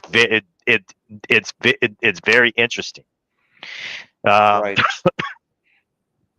Yeah, because what I've been noticing, especially among men on the left, especially among leftist men, is the extent that they just grapple, that they just pander incessantly to Right. women, you Where know. are you? And Are you? Is that your apartment? yeah.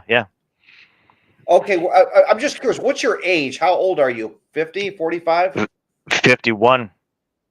Okay, I'm 50. Yeah, I was gonna say you'd be looking around 51. 45 or something. Yeah, I'm a Okay, so proud I'm a proud Gen Xer. Yes, I'm a proud Gen Xer. you're like, yeah, Gen Xers, we did not see the sexual mark. When we came of age in our early 20s, we did not see the sexual revolution at all. There was none of it there. No. Hey, by the way, while you're on here, would you agree that the 90s you could meet women, but it still started to suck back in the 90s? At least for me, it did. The dating Oh scene yeah. wasn't real good in the 90s. Oh Yeah. hell yeah. The 90s wasn't as bad as it is now, but it was still No. bad though. It was Yeah. still bad. It Yeah. really Because was. everyone, you Unless got these young, yeah. Yeah, unless you were a Chad or a rich fuck, You're right. one Yeah. of the two. The One of the 90s two. had the 90s. The trend in the 90s was ladies' night at the bar. That was real Yes. popular. At the And nightclubs. At the nightclubs. Yep. yes, ladies' night, and then it would be a total sausage fest when you'd go in there. It was like six guys to one woman. I did this bar one time, and I says like, "You guys advertised ladies' night." I says, "Why don't you call it sexually frustrated guys' night?" And I pissed this one girl off. She goes, "Oh, that would make." Yeah, and the girl got defensive. She goes, "Oh, that would make the customers come in." And I says, "Well, they advertise this as ladies' night, and then you come in here, and all it is dudes." It's like I was getting really fed up with this in the 90s. And it was just getting bad. But Yeah. you could here's a difference. You could still find a fugly. Okay, you could get a fugly now is prime real estate at a bar now. She doesn't need you. She's got 20 scrotal sacks pining at her at any given time. It's Well, yeah. Well, the problem is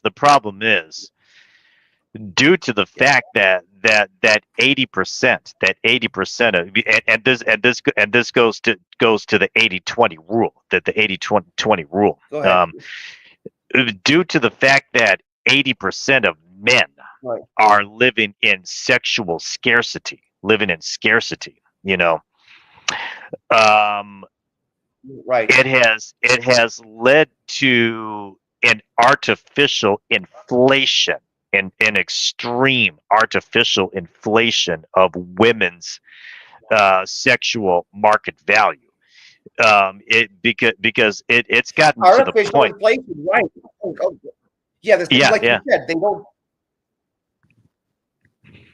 Yeah, because it's gotten to the you're point. right on the money. So you have artificial inflation. Yeah, because it's gotten to the point now Go ahead, where talk. I've been enjoying. yeah, it's gotten to the point now where, like you accurately pointed out, Steve, that even ugly bitches can post photos of themselves on Instagram and get male attention. And get male attention. Yeah.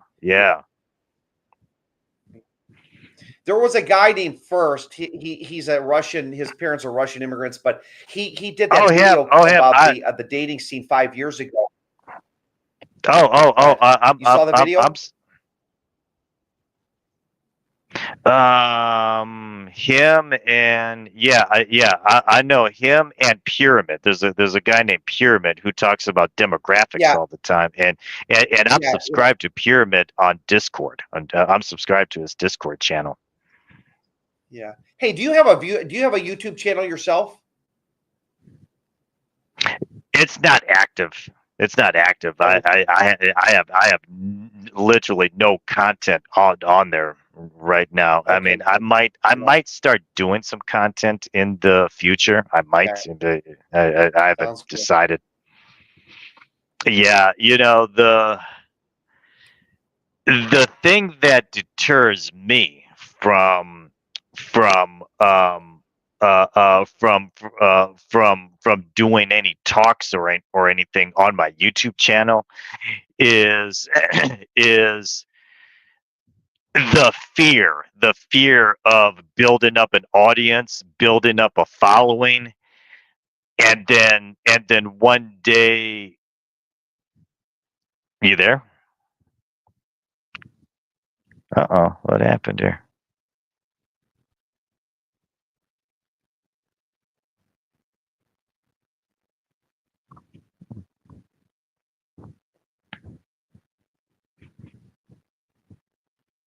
At this stage. There I go. Sorry about that, dude. That did Uh, time out. Wow, this is a slow computer. I don't know what's going on. So, anyways, yeah, okay. So as you were saying, so I was saying, yeah. The thing that's been deterring me from doing any talks or anything on my YouTube channel is the fear of building up a following, building up an audience, and then suddenly one day my YouTube channel gets shut down because some fucking feminist or SJW got triggered. Yeah, well, that, because it's just happened to too many. It's happened to way too many awesome uh, uh, uh, uh, awesome streamcasters, right, content producers yeah, on social media. In fact, I'm surprised that Stardust is still around. To be honest, I'm surprised that Stardust still has his channel. That he yeah, still has his YouTube channel. I am. I'm surprised. I yeah, am. yeah. That's amazing. Yeah, but you don't. But you just said you don't get on there. You don't have any content, so it doesn't matter, I guess. Well, and that's one of the reasons I don't. That's one. That's one of the reasons I don't. Because of the risk of Yeah, uh, because of the risks of getting strikes on your channel yeah, because social media is controlled by leftists. That's reality, yeah. It you is. see. And Yeah, I'm telling you, if you get leftists triggered, mhm. it's very easy. It's very easy to get your channel on YouTube shut down. It is. Right. And this discussion we're having could do that too. You never know. I mean, I don't know what we've said so far. We've talked about some controversy, but who knows?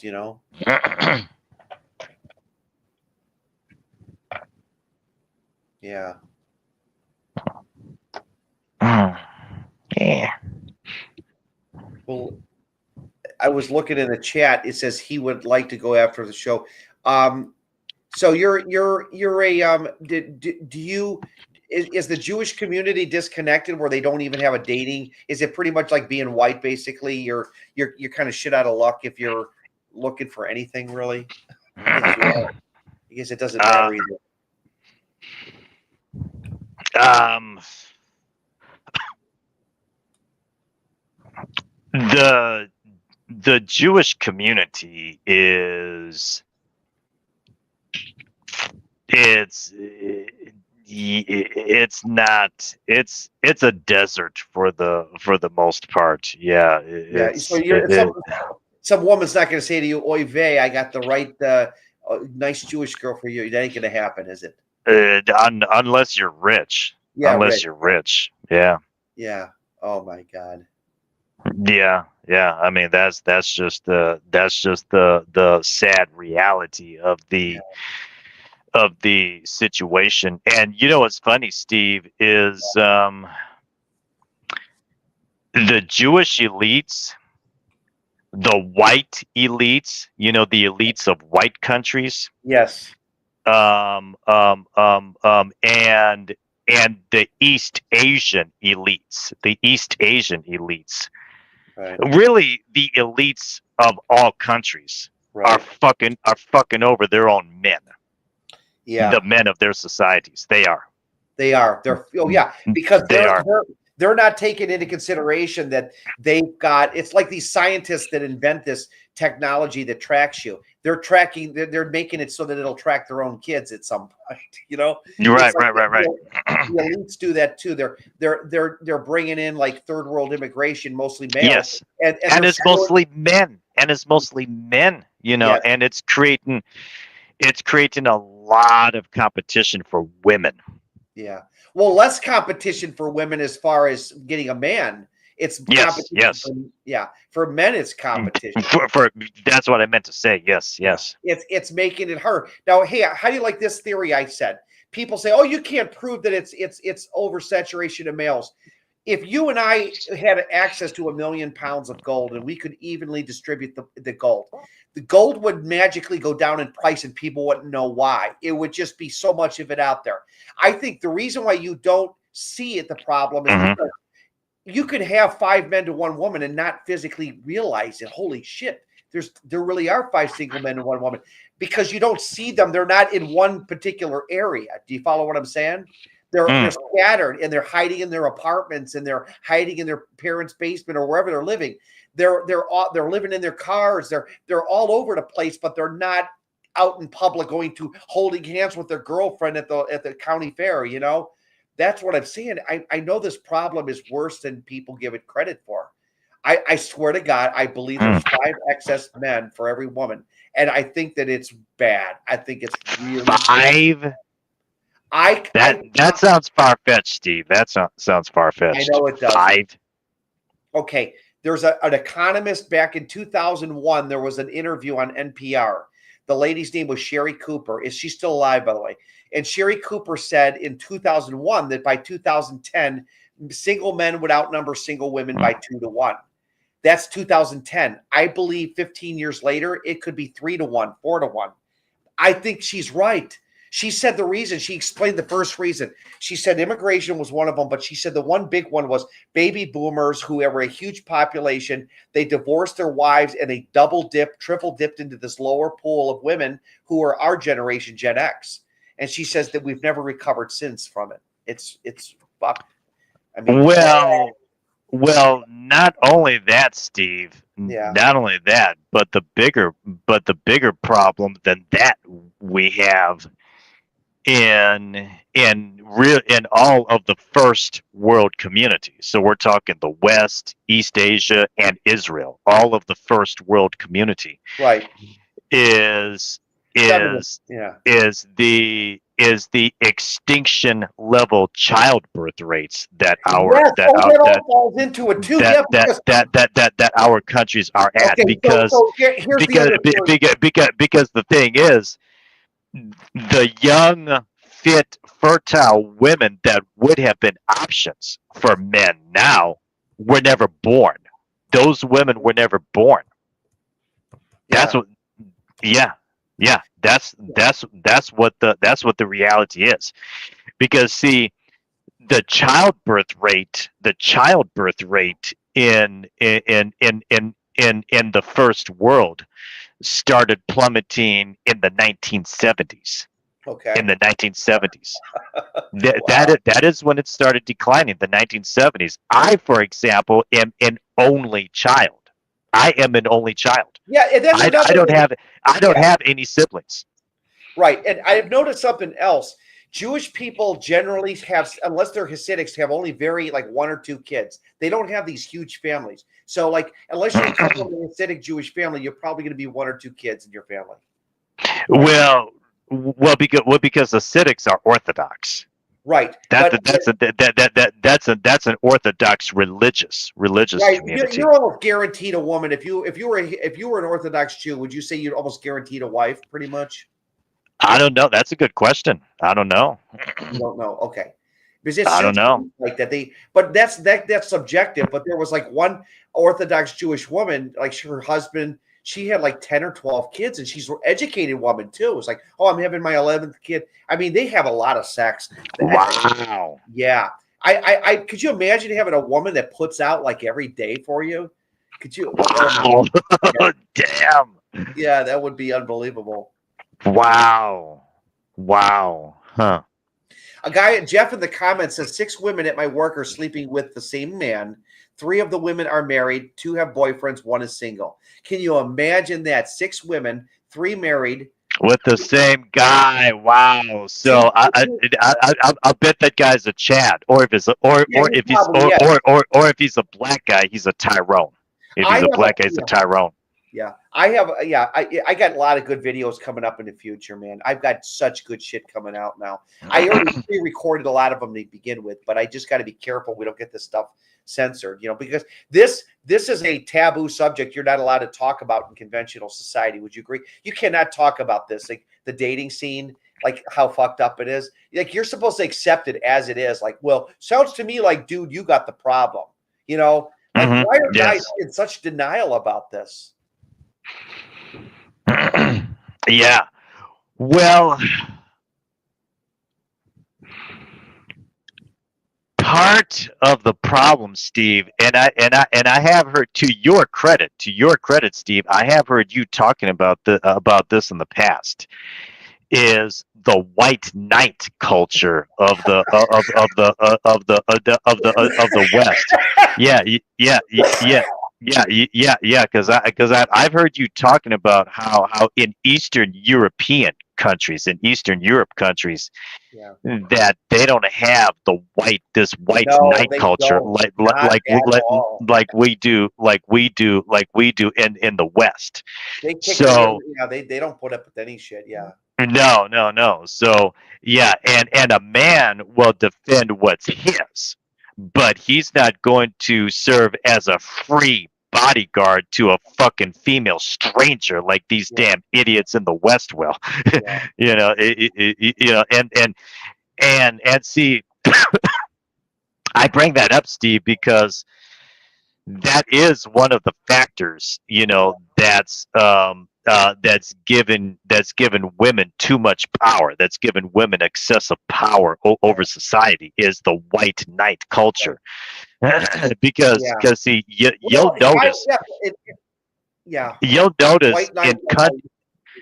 notice in countries that do not have a white knight culture, there's no feminism in those countries. Think of like Afghanistan, for example. After America withdrew from their country, now during the 20-year, the give or take 20-year period that America was occupying Afghanistan, they did have feminism. They did have feminism going on there. But when America withdrew from their country, feminism shut down overnight. You know why that happened, Steve? That happened because, see, feminism needs the male collective to enforce it. Right. And women don't have that advantage in Afghanistan. Yeah, they need a scrotal sack to enforce at the point of this. Yeah. Right. Yeah. They need a man. Feminism needs, not just legislation and cops feminism needs the male collective. And when I say white knight culture, I'm talking about the male collective. The fact that you have a lot of men in the West, and again, to your credit, because I know I've heard you talking about this in the past on your channel. Right. You've got too large of a percentage of the general population of men that are willing to serve as free bodyguards to women that are nothing to them. Right. Women that are total strangers out on the fucking street. Do you realize how stupid that is? It's over. But a lot of you do blame guys for, Stardust was criticizing guys when they say it's over, but it is over. There is no way to remedy this problem. I have another Jewish guy named Mitchell who I interviewed. He's like, he's 62. He's from Philadelphia. He told me back in 2012, he says, Steve, because of the ratios and all this, he goes, this problem will probably not be solved in our lifetime. And he was talking about like in the next 40 years, 50 years. Like, I don't see this. If this demographics thing isn't solved, unless we have a war, this is going to continue indefinitely, and it's going to be bad. Now, what I'm hoping for a wild card in the picture is I think that we need to have like all female only immigration to this country. We would literally we'd get rid of these excess males by just deporting them. Get rid of them. There's too many of them. Send them back to their home countries. Yeah, we have to do something. They got, because there's all these men out there that can't find any women now. It's bad. But see also, Steve, the reason why I advocate for taking away women's rights, and I know it's wishful thinking because we live in a feminist society, so I know that's wishful thinking. But the reason why I say it would be a good thing if that happened. The reason I say it'd be a good thing is because women would have to start earning their keep. See, one of the problems that feminism and the white knight culture that enforces. Now, I keep bringing that up because I want guys to realize it's enforced. Yeah, it's enforced. It's physically enforced. If feminism cannot stand on its own. It needs enforcement, and not only from cops, but from the male collective. Right. There's not enough police officers to enforce it for every woman, is what you're saying. No, that's what I'm saying. No, hell no. No matter how bloated your police state could ever get, it will never get to the point where there's a cop on every damn street corner. That's impossible. No. No, but you're right. But here's a problem with taking their rights away. You still are left with the excess scrotal sacs. You still got more dudes out there. There's no way to remedy this problem, because taking their rights away, you're still going to have more dudes. Now, here's what Sherry Cooper said. She said that in societies where there's excess men, they're more conservative. They force them to, they're paired up, and they don't make them, like, they can't go around and jump from dick to dick like with Chad and stuff. So yeah, maybe there would be some advantages to it, Well, so the reason why I argue that taking away women's rights would be a good thing is because women would then have to go back to actually earning their keep, to earning benefits from the male collective instead of getting these benefits for fucking free like they are now. Because, and this is and going back to white knight culture. Yeah. One of the reasons why I ridicule white knights. One of the reasons why is because white knights they ruin it for every other guy. That's one of them. They ruin it for everybody. Not only that, Steve. Not only that, but white knights are giving women, that security benefit that they're not worthy of. Yeah. And that's something that men need to start talking about more and raising that question. Are women in modern time really worthy of the benefit of the structure of civilization? I contend that they're not. Because are these bitches being being good wives and mothers and Mhm. mothers.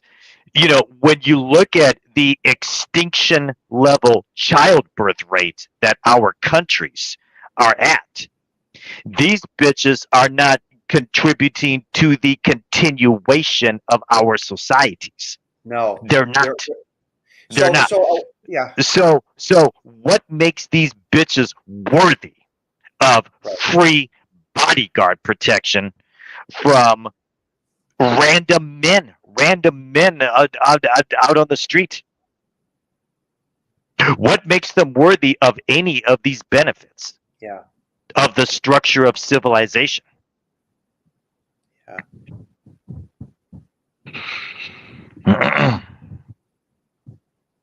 Well, that's unbelievable. I don't know what else to say, but I had a great chat with you so far. Everybody in the chat's real glad that you came. They were making fun of you at first, but then they started really liking what you had to say because you Oh, started. really? Well, yeah. At first, they were giving you a hard time, but they started like, "Oh, good chat." And they want to hear what you got to say because you and I are on the same page with this whole dating. The reason I push the demographics thing is like I said before. I'm a strong believer that what is causing the dysfunction first at the top of the pyramid is when you flood the market with excess men, you give women opportunities to be picky. And when they're picky, they can treat you like a piece of crap. and, And then, and that does artificially inflate their yes, sexual market value. it That's does. true. Yes, It yes, does. It yes. it, it, it artificially inflates it, but then Yeah. yeah, it gives them more status than they really like you said they deserve. They don't deserve it, but they're getting it. Like you see girls with roly poly stomachs and they got tattoos and nose earrings, and Yeah, if yeah, yeah. you were to ask them out on a date, they would laugh at you like, "Get the hell away!" Like it's disgusting that we're dealing with this. This is like a freak show from hell. I sometimes wish this was a nightmare so I could wake up from it. Oh, yeah, yeah. And then, well, and then another problem you've got also is websites like OnlyFans. Yeah. Yeah. Oh, by the way, while you're on here, did you know that Ashley Madison 10 years ago, that website, somebody broke into Ashley Madison 10 years ago. 99.8% of the people on there were men. Only 0.2% were women. It's that bad. It was, and they kept saying, "Oh, everyone can have an affair." Yes, you could. Okay, Wow. go online, go on Wikipedia, look under Ashley Madison affair or exposure, and they found out that there was almost no women on there. They said that they promoted it. It was like 50-50. No, it was all dudes on there. Wow. Yes, and these guys were paying like $65 a month for the opportunity to get nothing. Wow. Yeah, it's really bad. Steve, it would be interesting to hear you in a debate with. Are you familiar with Coach Greg Adams? Oh, yeah. He doesn't disagree with what he's a black guy, right? Yeah, yeah. Okay, everyone seems to think that he's. I think Thomas White is always mentioning his name. They say that Greg Adams is actually on our side. Is that correct? Um, well, so Coach Greg Adams teaches what he calls the free agent lifestyle. And Yeah. part of the free agent lifestyle involves not wasting time on women. That's one of the things that you'll hear him talking about all the time during his live streams is do not waste time on women. So in other words, what he means by that is if you are not in that 10 to 15% minority of Right. men that are either a Chad or rich, and Okay. and you can't easily attract women via those means, Yeah, then well, they the don't.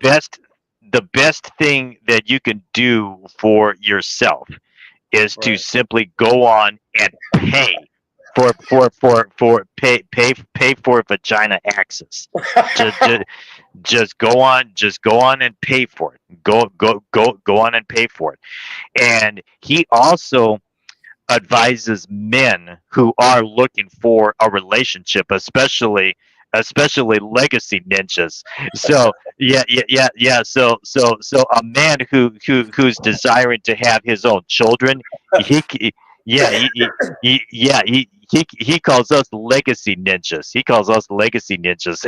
Yeah, but But he would never but agree with. He would probably say the demographics thing is a lie. Hey, Casket, get in here. Go ahead, start talking. Hey, Steve. Thank you very much for having me on. Hi, Twitter chat. hello. I just wanted to say, Steve, because you often talk about the surplus demographic, which is true, which we will never debate on. Everybody agrees that it's definitely true. But on the other hand, the thing is that you also often say that the '90s were bad, which They I were do bad, agree, yeah, but even don't. though. Yeah, go ahead. Yeah, I haven't played Not as bad as modern time. Not as bad as modern exactly. time. But the '90s was bad though. It was. Yeah, exactly. The thing is that well, sorry, I'm a bit confused about what I was about to talk. But the thing is that we often tend to forget to Hey, mention Steve. about I'm new. the traditional aspects, the social aspects.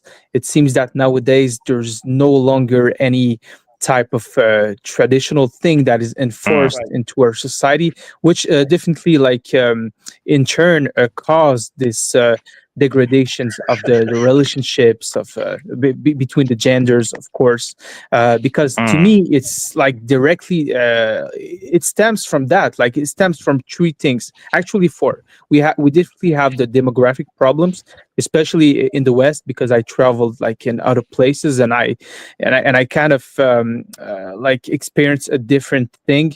It's kind of like you feel that once you just get out of the West, that things are more balanced. So, well, we have definitely the demographic problems, but we also have like what I call the FHM, which stands for feminism. F for feminism, H for hypergamy, and M for misandry. Like it's a trio that stems directly from the social media cultures. Right. And you guys will definitely agree that as we've been saying, things were definitely not that great, even let's say 15 Even in years, the 20 years 90s, back. yeah. Go ahead. But the thing is that I don't know, but Steve, you've often like before talked about 2020, the year 2020 being like the turning point in some I never said 2020. What happened was first kept saying that in 2020 the dating scene got better. He's wrong. It didn't. It got worse. Here's the thing I wanted to say. The demographics have slowly been going worse, where there's more men to women. But I think it's hit to the point now where we have the data that's in. It's literally to the point where we see the most wretched, miserable, ugly women that can have their pick of the litter. This is how bad it's gotten. And I believe that what I used to say is, oh, it's all looks and it's looks, but now I realize looks are only important to a small minority of people because women have their pick of the litter regardless. I don't know. I'm just mumbling here. Did you want to say something, Johnny? Oh no, I'm a new viewer. Nice to hear your channel, because I mean most I'm of the channels. glad you're in here. Thanks for putting your face out there. Don't worry about it. We're all ugly. Most women think we're all ugly. It doesn't matter. I don't know. I used to look better with dreadlocks. The in-chat picture was me back in 1999. I used to have dreadlocks. That's all right. But I was going to old. say, but the demographics. The reason I pushed the demographics issue is because they're look at you have H-1B1 visas. You have all these guys coming over the border. You have unlimited. And then Afghanistan war. There was like 150,000 Afghani men all made it to the United States without their women. You can't flood the market with so much dick and where are you going to get these women? So I think this is so dysfunctional in America today. Well, it is a solid point you are making, Steve, because the thing is, there are evolutionary reasons for More men. why polygyny is far more common than polyandry, far more Yeah. common. And and and that's Mhm. because it's it's for evolutionary reasons. It's way Right. easier. It's way easier to get 5 or 6 or 10 women to share one man than it is to get 5 or 6 or 10 men to share one woman. Right. That's just reality. Do you think that okay, let me ask you a question. We always talk about our grandparents and say, oh, our grandparents all were married and everyone found a woman. Do you think that was just a small section in history that basically true forced loneliness has always been the norm? So could it be possible that if we went back 300 years, we'd see it was a sausage fest even back then? Is it possible? I'm kind of thinking it was, because it might have explained why all these white men went west. It was that when all these white mountaineers went out west, it was a total sausage fest. It was 10-to-1 women, and they say all these men were just looking. That's true.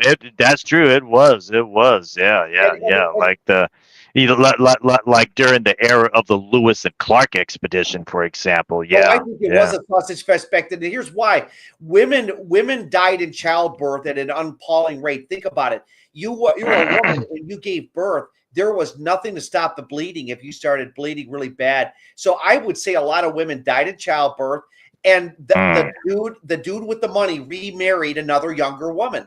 There was an episode on Little House on the Prairie where one of the dudes marries the school teacher, and she's like 20 and he's like 50 or 45, and he's a guy that raised 2 teenage boys because the mom died in childbirth or something.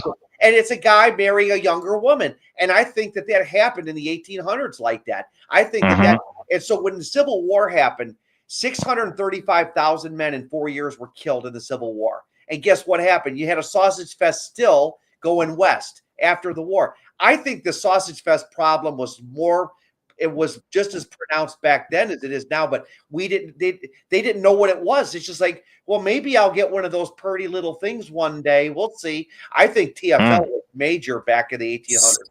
Steve, if I can just hop in, if I can just jump in, I would like to give my take. We often talk about the older generations and why the men during that time had it way better. It's simply due to due to the conditions back at that moment. Like I said, you had like a more traditional type of vibe.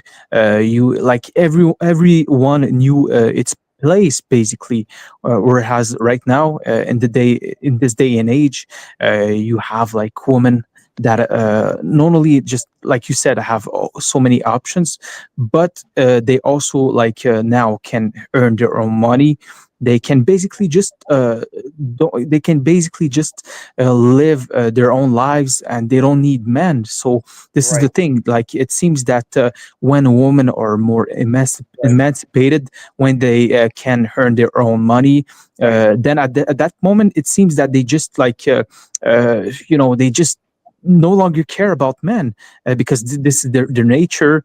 And at the same time, we have to know that unfortunately most women just don't like most men. This is what it seems like.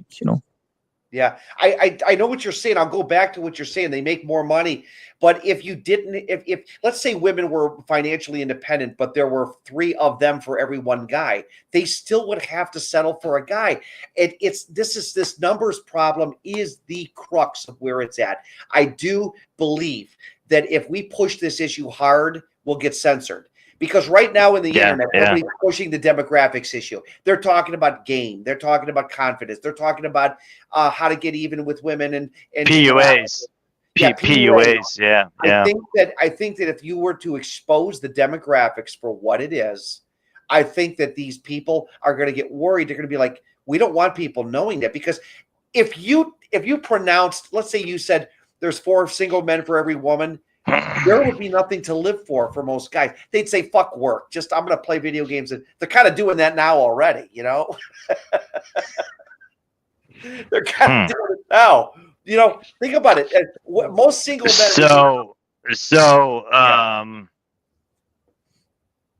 Go ahead. I gotta zoom in. TFL till the casket drops.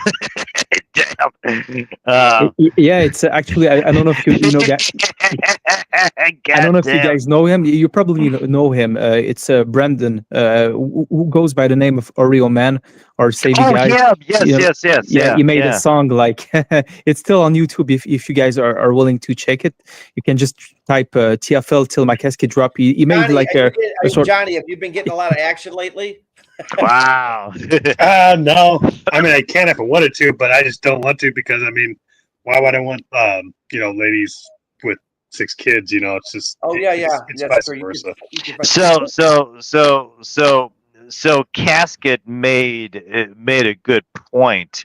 Mm-hmm. And this is one of the reasons why I believe it would be good. And again, I know it's wishful thinking because we live in a feminist society. But it would be a good thing to take away women's rights. So Casket talked about women's financial independence from men. Yeah. And he's right. See, Casket, you made a solid point there. Here's why that is a problem. There's biological reasons, there's evolutionary reasons for that, because when women, that's why I don't believe in that power couple shit. And if you listen to Coach Greg Adams, you know, that's one of the things he talks about. This is why Coach Greg Adams advises men against going into 50-50 relationships with women. He tells his audience, you know, if you're going to marry a woman, you need to be providing 100%. Do not do 50-50 with a woman, because that relationship will be guaranteed to fail. It will be guaranteed to fail. And he's right. See, the problem with women, you have to control the money completely, because she's got to depend on something from you, is what you're saying. Well, here's the thing, because of how women are biologically wired, and it is reality. It's how the human species evolved. It's how the species evolved. Women evolved to be at home, taking care of the children, taking care of the pets, and taking care of the home environment.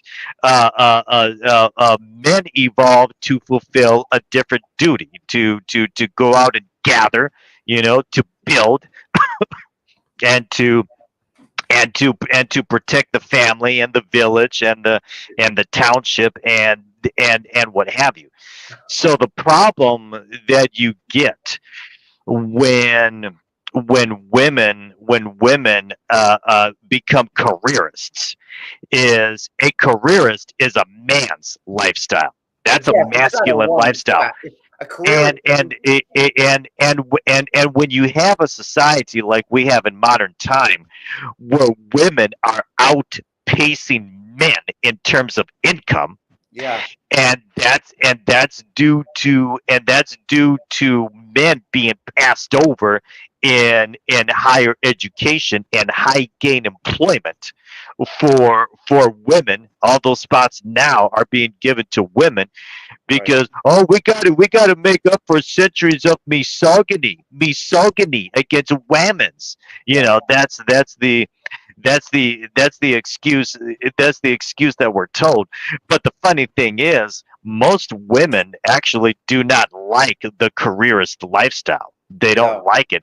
You know why? Because it's not a feminine lifestyle. It puts them in a masculine position. Yeah, they say that it's biological, that they really don't like the role they're in. They say, another thing that they said was, you notice how women are punching cops and stuff? They're not physically afraid. They said a lot of this has to do with the fact that their natural environment that used to make them afraid has been completely wiped out. So now you have.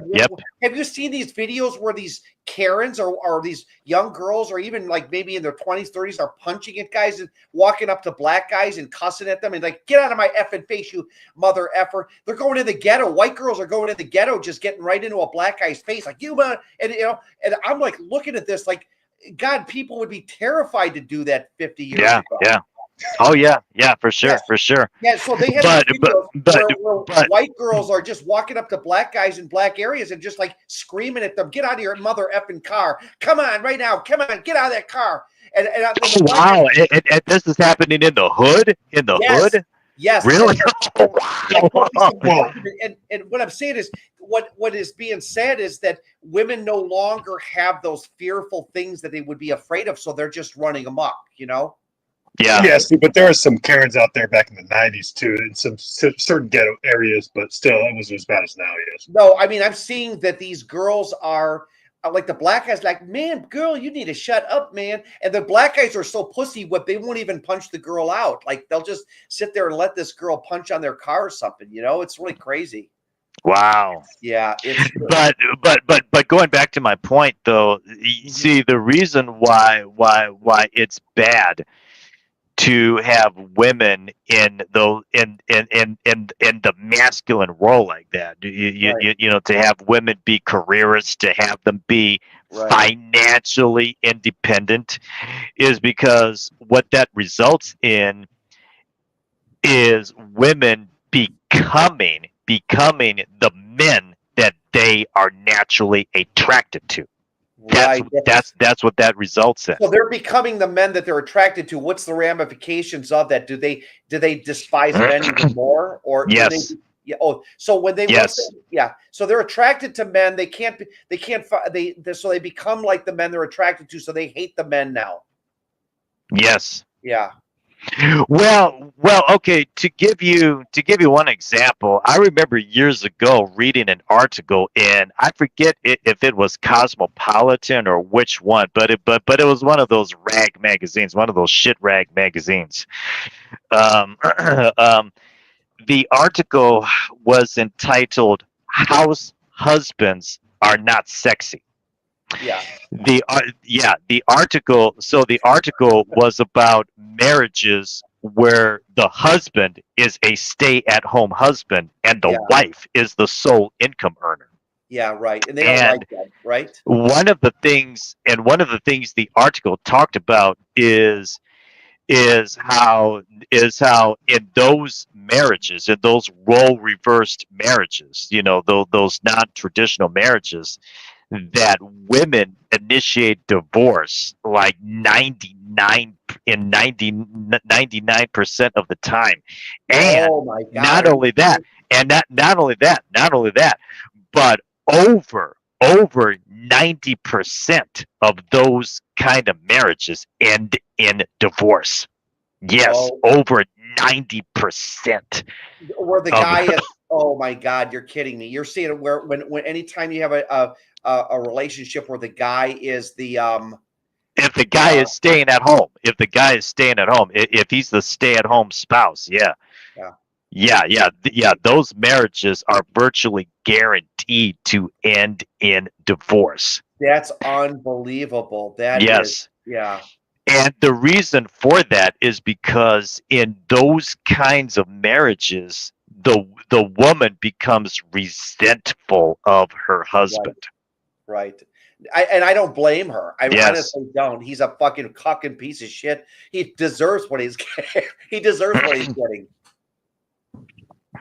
Well, it's interesting because in the black pill community, there's been an ongoing debate for years over which is better. Is it better to be a broke Chad, or a rich Melvin?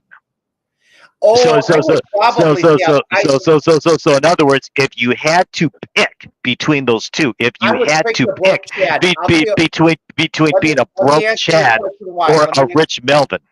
Okay, I would rather be the broke Chad, and I'll tell you why. Okay. Because the broke Chad is getting what he's able to access sex without having to have money. He's able to access something with nothing to give for it. Whereas the rich, the nerdy guy, the Melvin, he has to have money in order to possibly get an audition, and the woman's not attracted to him anyways. So the broke Chad has the best of both worlds. I would say he has the best of both worlds, but he has the best world, I think. I don't know. See, Steve. I think there's drawbacks to each. I think there's I think there's drawbacks to each. I'm not disagreeing with you on the drawbacks of being a rich Melvin. Yeah, those drawbacks are there. However, the drawback to being a broke Chad, which by the way, most Chads are broke. But most of them are. I mean, people think that every handsome man is rich because we see guys like Will Smith and Brad Pitt. But no, I'm telling you, I've seen plenty of handsome guys, of good-looking guys that are broke. Oh yeah, but now, in fact, I remember a few years ago, I saw a news story about a broke Chad, homeless guy. The reason he made the news is because all of the sexual action. That guy was in Los Angeles, and he spent like half of his nights sleeping on Venice Beach, and then the other half would be with some woman. That he would lay up with for a week, because he was a very good looking guy, very handsome guy, but he was broke. The guy was homeless. But because of how handsome of a guy he was, he could get pussy easily. Yeah, he could easily attract women for short-term flings, and then lay up in a woman's house for a week or two before she'd kick him out. But that brings me to my point. The drawback with being a broke Chad is you can easily attract women for short-term sexual flings, but you will never be able to attract a wife. You will not attract a wife. A woman will never marry a broke Chad. Yeah, well, that's the term they're talking about. The women she'll eventually fuck you and have your baby, but she'll do it with the. Yeah, that's a good point there. Yeah, for sure. Yo, Steve, if I can just say my 2 cents, because we've been talking about this mythical Chads for a while now. Yes. Even myself, I used to believe that these kind of men, well, they do exist. I'm not. They're not mythical. Just look at photos of Brad Pitt or Will Smith. Well, exactly. I just meant that they were not like that common.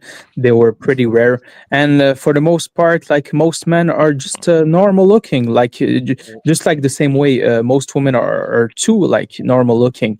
The only exception is that they can allow to put on some makeup and to artificially like raise their value. But the point that I'm trying to make is that men, especially young men, is like an advice that I'm giving to the young men out there like listening to us. You guys should not beat yourselves for not being like this, for not being like that. What you should try to do instead is to instead of just like beating a dead horse and constantly being like just blaming yourself for things that are out of your control, you guys should just like build your value.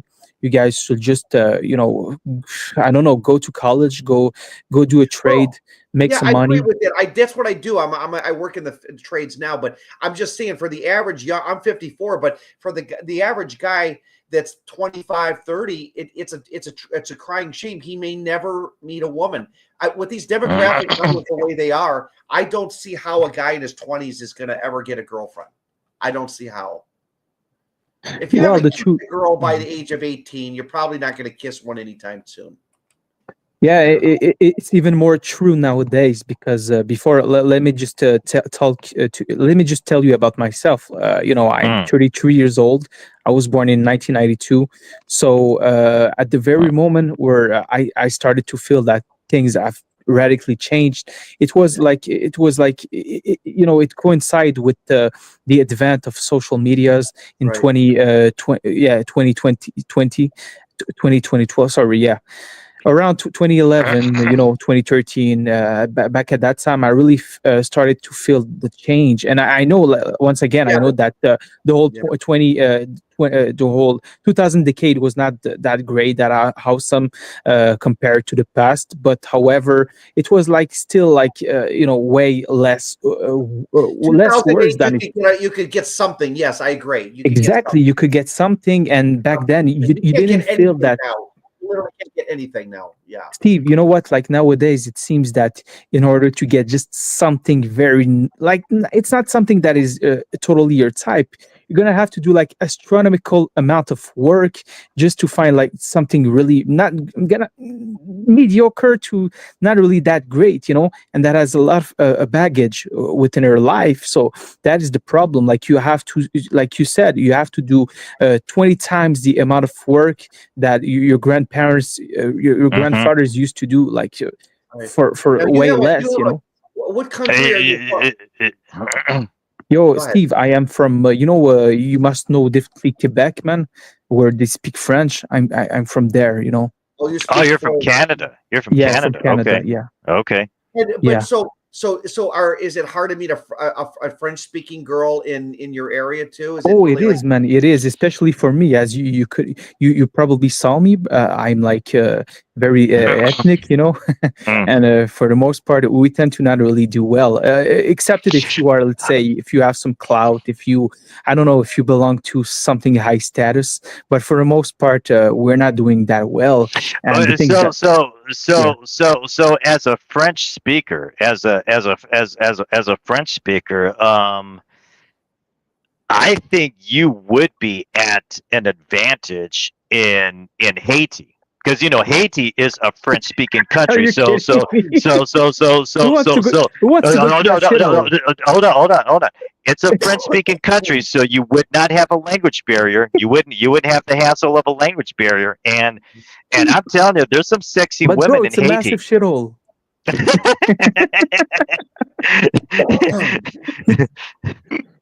Uh, Anyway, guys, it was a pleasure. So thank you for having me on, Steve, and see you soon, bro. I appreciate you coming on here. I don't even have to boot you like Thomas would say. I'll boot you. Take it easy. What a great guy. He is very. You're the alpha stud. You people are making fun of you now. They're like you're the stud of the. You took over the group really well. Oh, really? Wow. You did it in very Jewish fashion. You took over.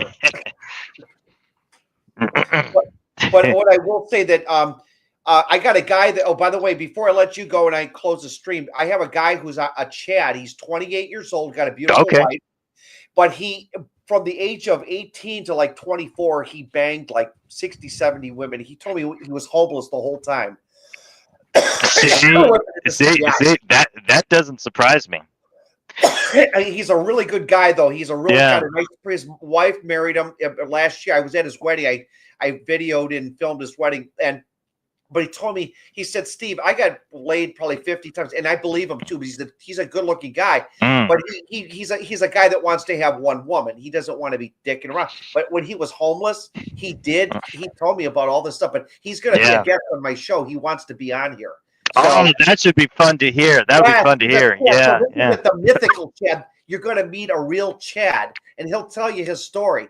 But the only problem with him is he thinks that any guy can do it. He's going to tell you just got to have confidence, dude. You got to pull the and he did that to me too. He says, "Dude, you just got to have confidence, man." He's 28 now. He's a good guy. Well, going back to the point I was making before, though, Steve. See, the problem Yeah. The problem with being a broke, no matter how handsome of a guy you might be, no matter how handsome Yeah. you Tell might me. be, Yeah. the problem Yeah. with being broke is, okay. So for example, you remember that movie from the 1990s with Richard Gere and Julia Roberts. Remember that Oh movie? yeah. Yeah. That was 1990. That was a Pretty Woman. Yeah. Yes. He gets Yeah. the woman, but So, he's a good-looking rich guy, though. He's not a Melvin. He's a good-looking rich guy. well, oh yeah. Funny enough, Richard Gere, just like Al Pacino, also became a new father. I think a year and a half ago at age Oh, geez. 78. Yeah. Oh, geez. Yeah. But um, I'll just for guys in the audience who have never seen that movie, I'll just give a brief summary to not spoil it to not spoil it. That movie is about a guy who's a CEO Right. He's the who CEO. Yeah. he's a CEO, and he picks up and he picks up a prostitute Yeah. in Beverly Hills, Yeah. California, and he becomes infatuated with her, and they end up getting close, and I don't want to spoil the movie, so Yeah, that's how, I so it has a happy ending. It literally tells women that you can have it all.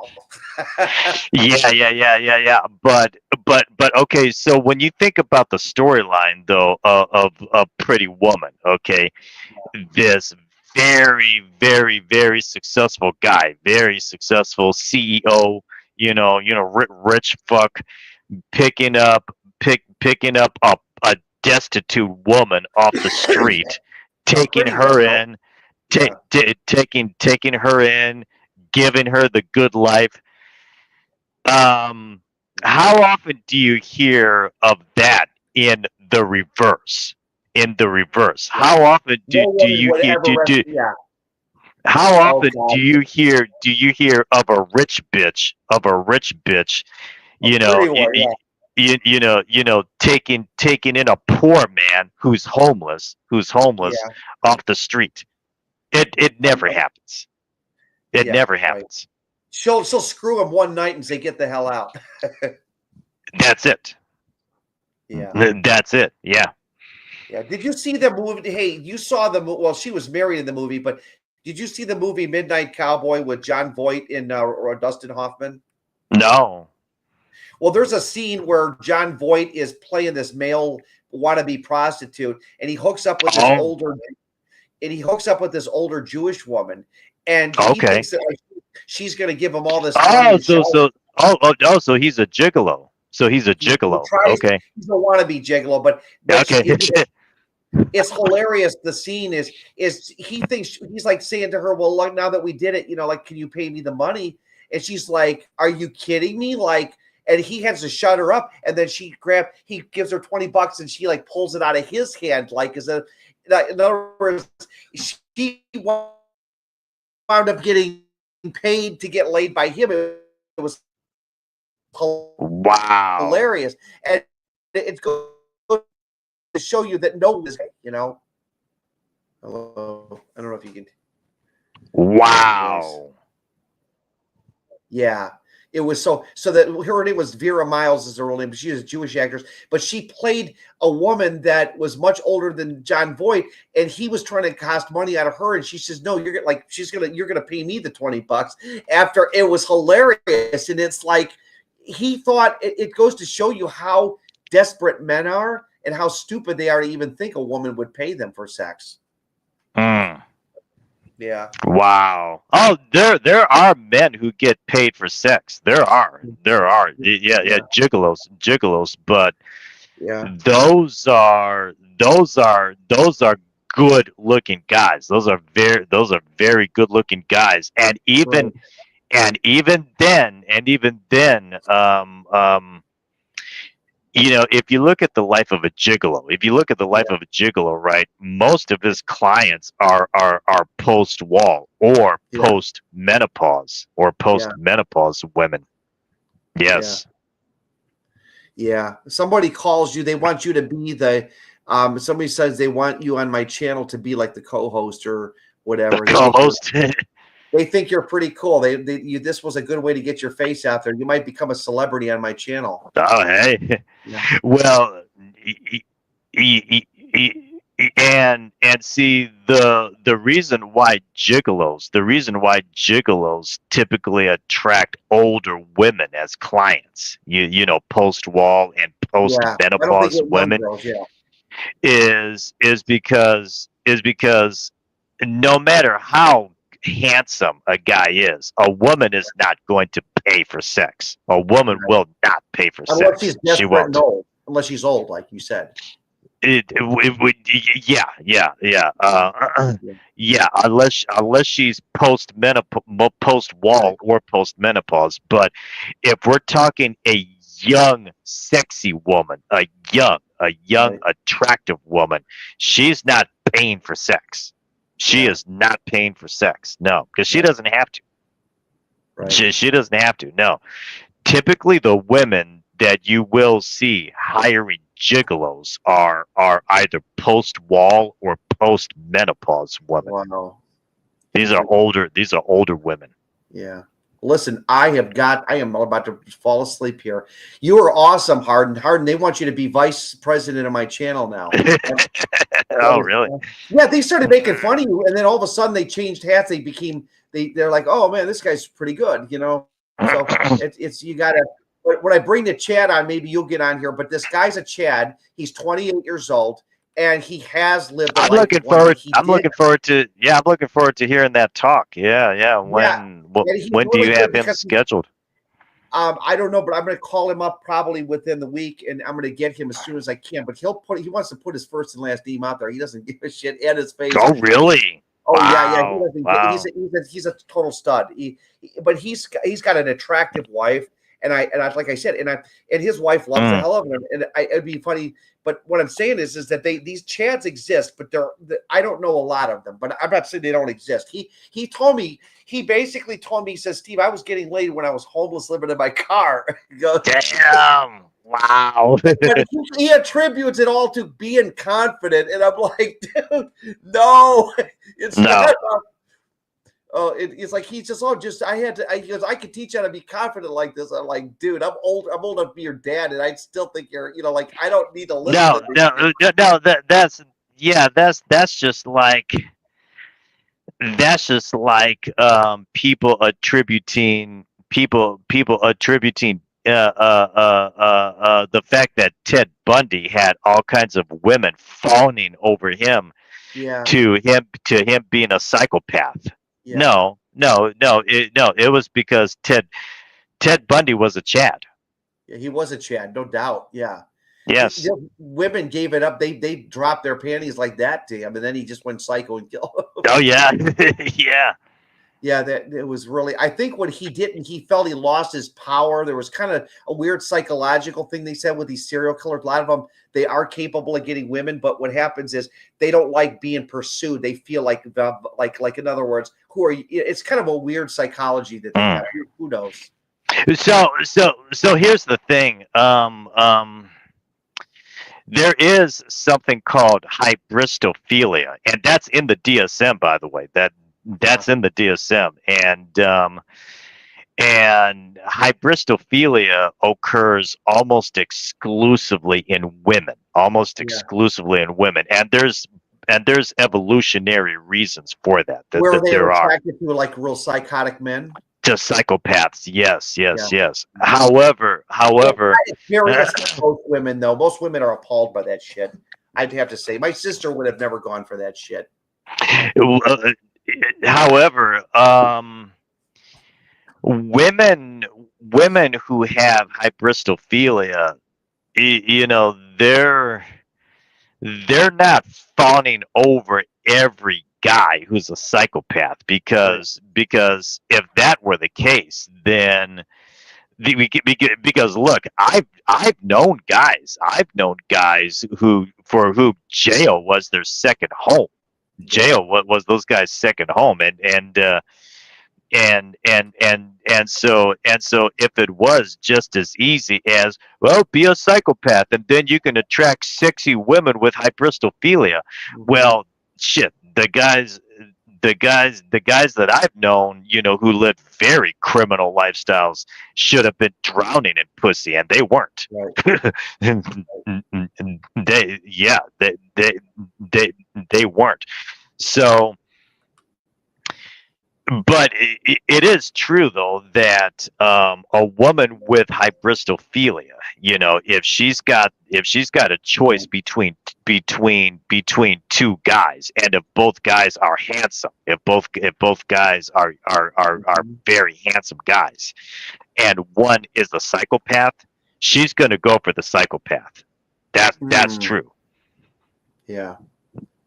Wow, that's amazing. That's unbelievable. That's true. Yeah, but I'm not convinced though that being a psychopath alone is the answer. You just be a psychopath and you can attract women with hybristophilia. No, I'm not convinced of that, because the thing is, how did you leave?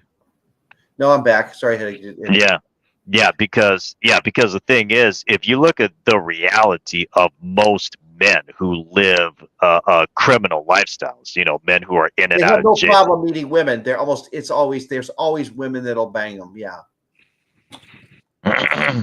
Yeah. Yeah, even the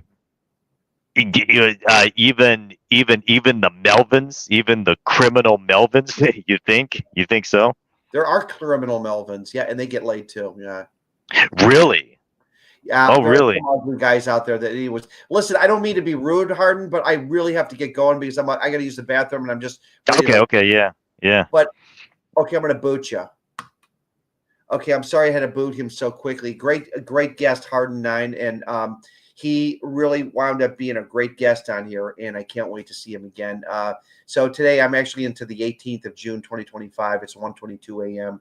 He's actually been on here now 2 hours and 51 minutes, almost 2 hours and 52 minutes. And you guys have been awesome here. Harden is Batman. Good comments in here. We had a good time. And that was nice to get some people in here. This went from a stale political thing right into a good debate. So it was actually what out there horrible. Yeah, let me just end this stream, guys, by saying this. I am not changing my opinion of the demographic problem out there. I believe there's 5 single men of any kind, whether it's divorced or whatever. It's 5 single men for every single woman. I think the ratios are out of whack. We need to take this to Dr. Phil. We cannot play this game. You're not working hard enough. You watch these guys like Scott Galloway that want to tell you, oh, it's all about getting your game together and all this other nonsense. I'm telling you, it is. There's Harden there. He wants to be added to the stage. I got to get out of here. Guys, have a great day. Harden, I booted Harden out here. He's still technically in the background here. Great guy. I'm glad he came on here. I'm glad we were able to we didn't agree on our politics and everything. I'm not really exactly fond of what's going on in the Middle East, but I'm glad we were able to segue right into this issue of the dating scene, because it really opened up. It let me know we had something in common. And this dating scene and this lack of a dating scene for men is something we need to talk about. It is, I will put my face and name out there to do this, because I ain't playing games with this shit anymore. I'm sick and tired of talking to dudes all the time. Oh, dude, you don't know what you're talking about. I got a girl. He's got a girl. Or I hear these guys always say, I'm married to the same woman, and all 18 of my sons have girlfriends. It doesn't prove anything. I'm telling you guys, dude, it's a demographics issue. That's all I'm telling you. The demographic issue is the heart of where this problem is. It is, man. I'm telling you. It's no other place, man. I'm sick and tired of people telling me it's everything but that. No, it is, because this problem is manifest everywhere. Shit kickers everywhere. I always see these guys walking into the local 7-Eleven, grabbing their beer during the middle of the day. I see this all the time. I'm telling you, this stuff is we live in one big scrotal factory, you know. And I'm not knocking guys. I mean, guys, let me tell you something. TFL, True Force Loneliness. Thank you, Bill Greathouse, for creating that term. True Force Loneliness, or TFL for short. I believe, and Bill was right. I think it was around in years ago. You just didn't hear about it. But I think in the 1800s, typically a guy would grow up in a household. A woman would give birth, lose her baby, and die in childbirth. Some other scrod would marry her. And I think that there was a huge amount of excess males. And even to the point where they had to get rid of these excess males. I would not doubt that the Civil War was fought because there were too many excess males. I really do. I think it was nature's way of culling the herd. Yes, I think there are way too many excess guys. I think in 1860, when they declared war in the South, I think that Lincoln knew the writing was on the wall. If we don't get rid of these excess males, they could rebel. One thing you need to know about Abraham Lincoln, yes, he grew up in a log cabin, and yes, he was poor, but he was an authoritarian. He got out of poverty real quick because he realized that if I want to be something big, he was a political machine. I think he knew that there were too many excess men in the world, and I think this is where it happened. So anyways, it depends where you're at, Steve. Yes, you're right. Well, I guess if you're in the Philippines or you're in Thailand, you can find women. But, yeah, I mean, this is where it's at, guys. Raymond was complaining about an article that stating that it would be better to birth more women. I called him out on that. Why is that a problem, Raymond? Yeah, Raymond interrupts himself every three. Yeah, yes, I've been saying this forever. Birth more women. I need to get Raymond on here. But Raymond, I don't think I'm going to get Raymond on here. You guys have a great day. I'm out of here. Enjoy the stream. It should be up when it replays.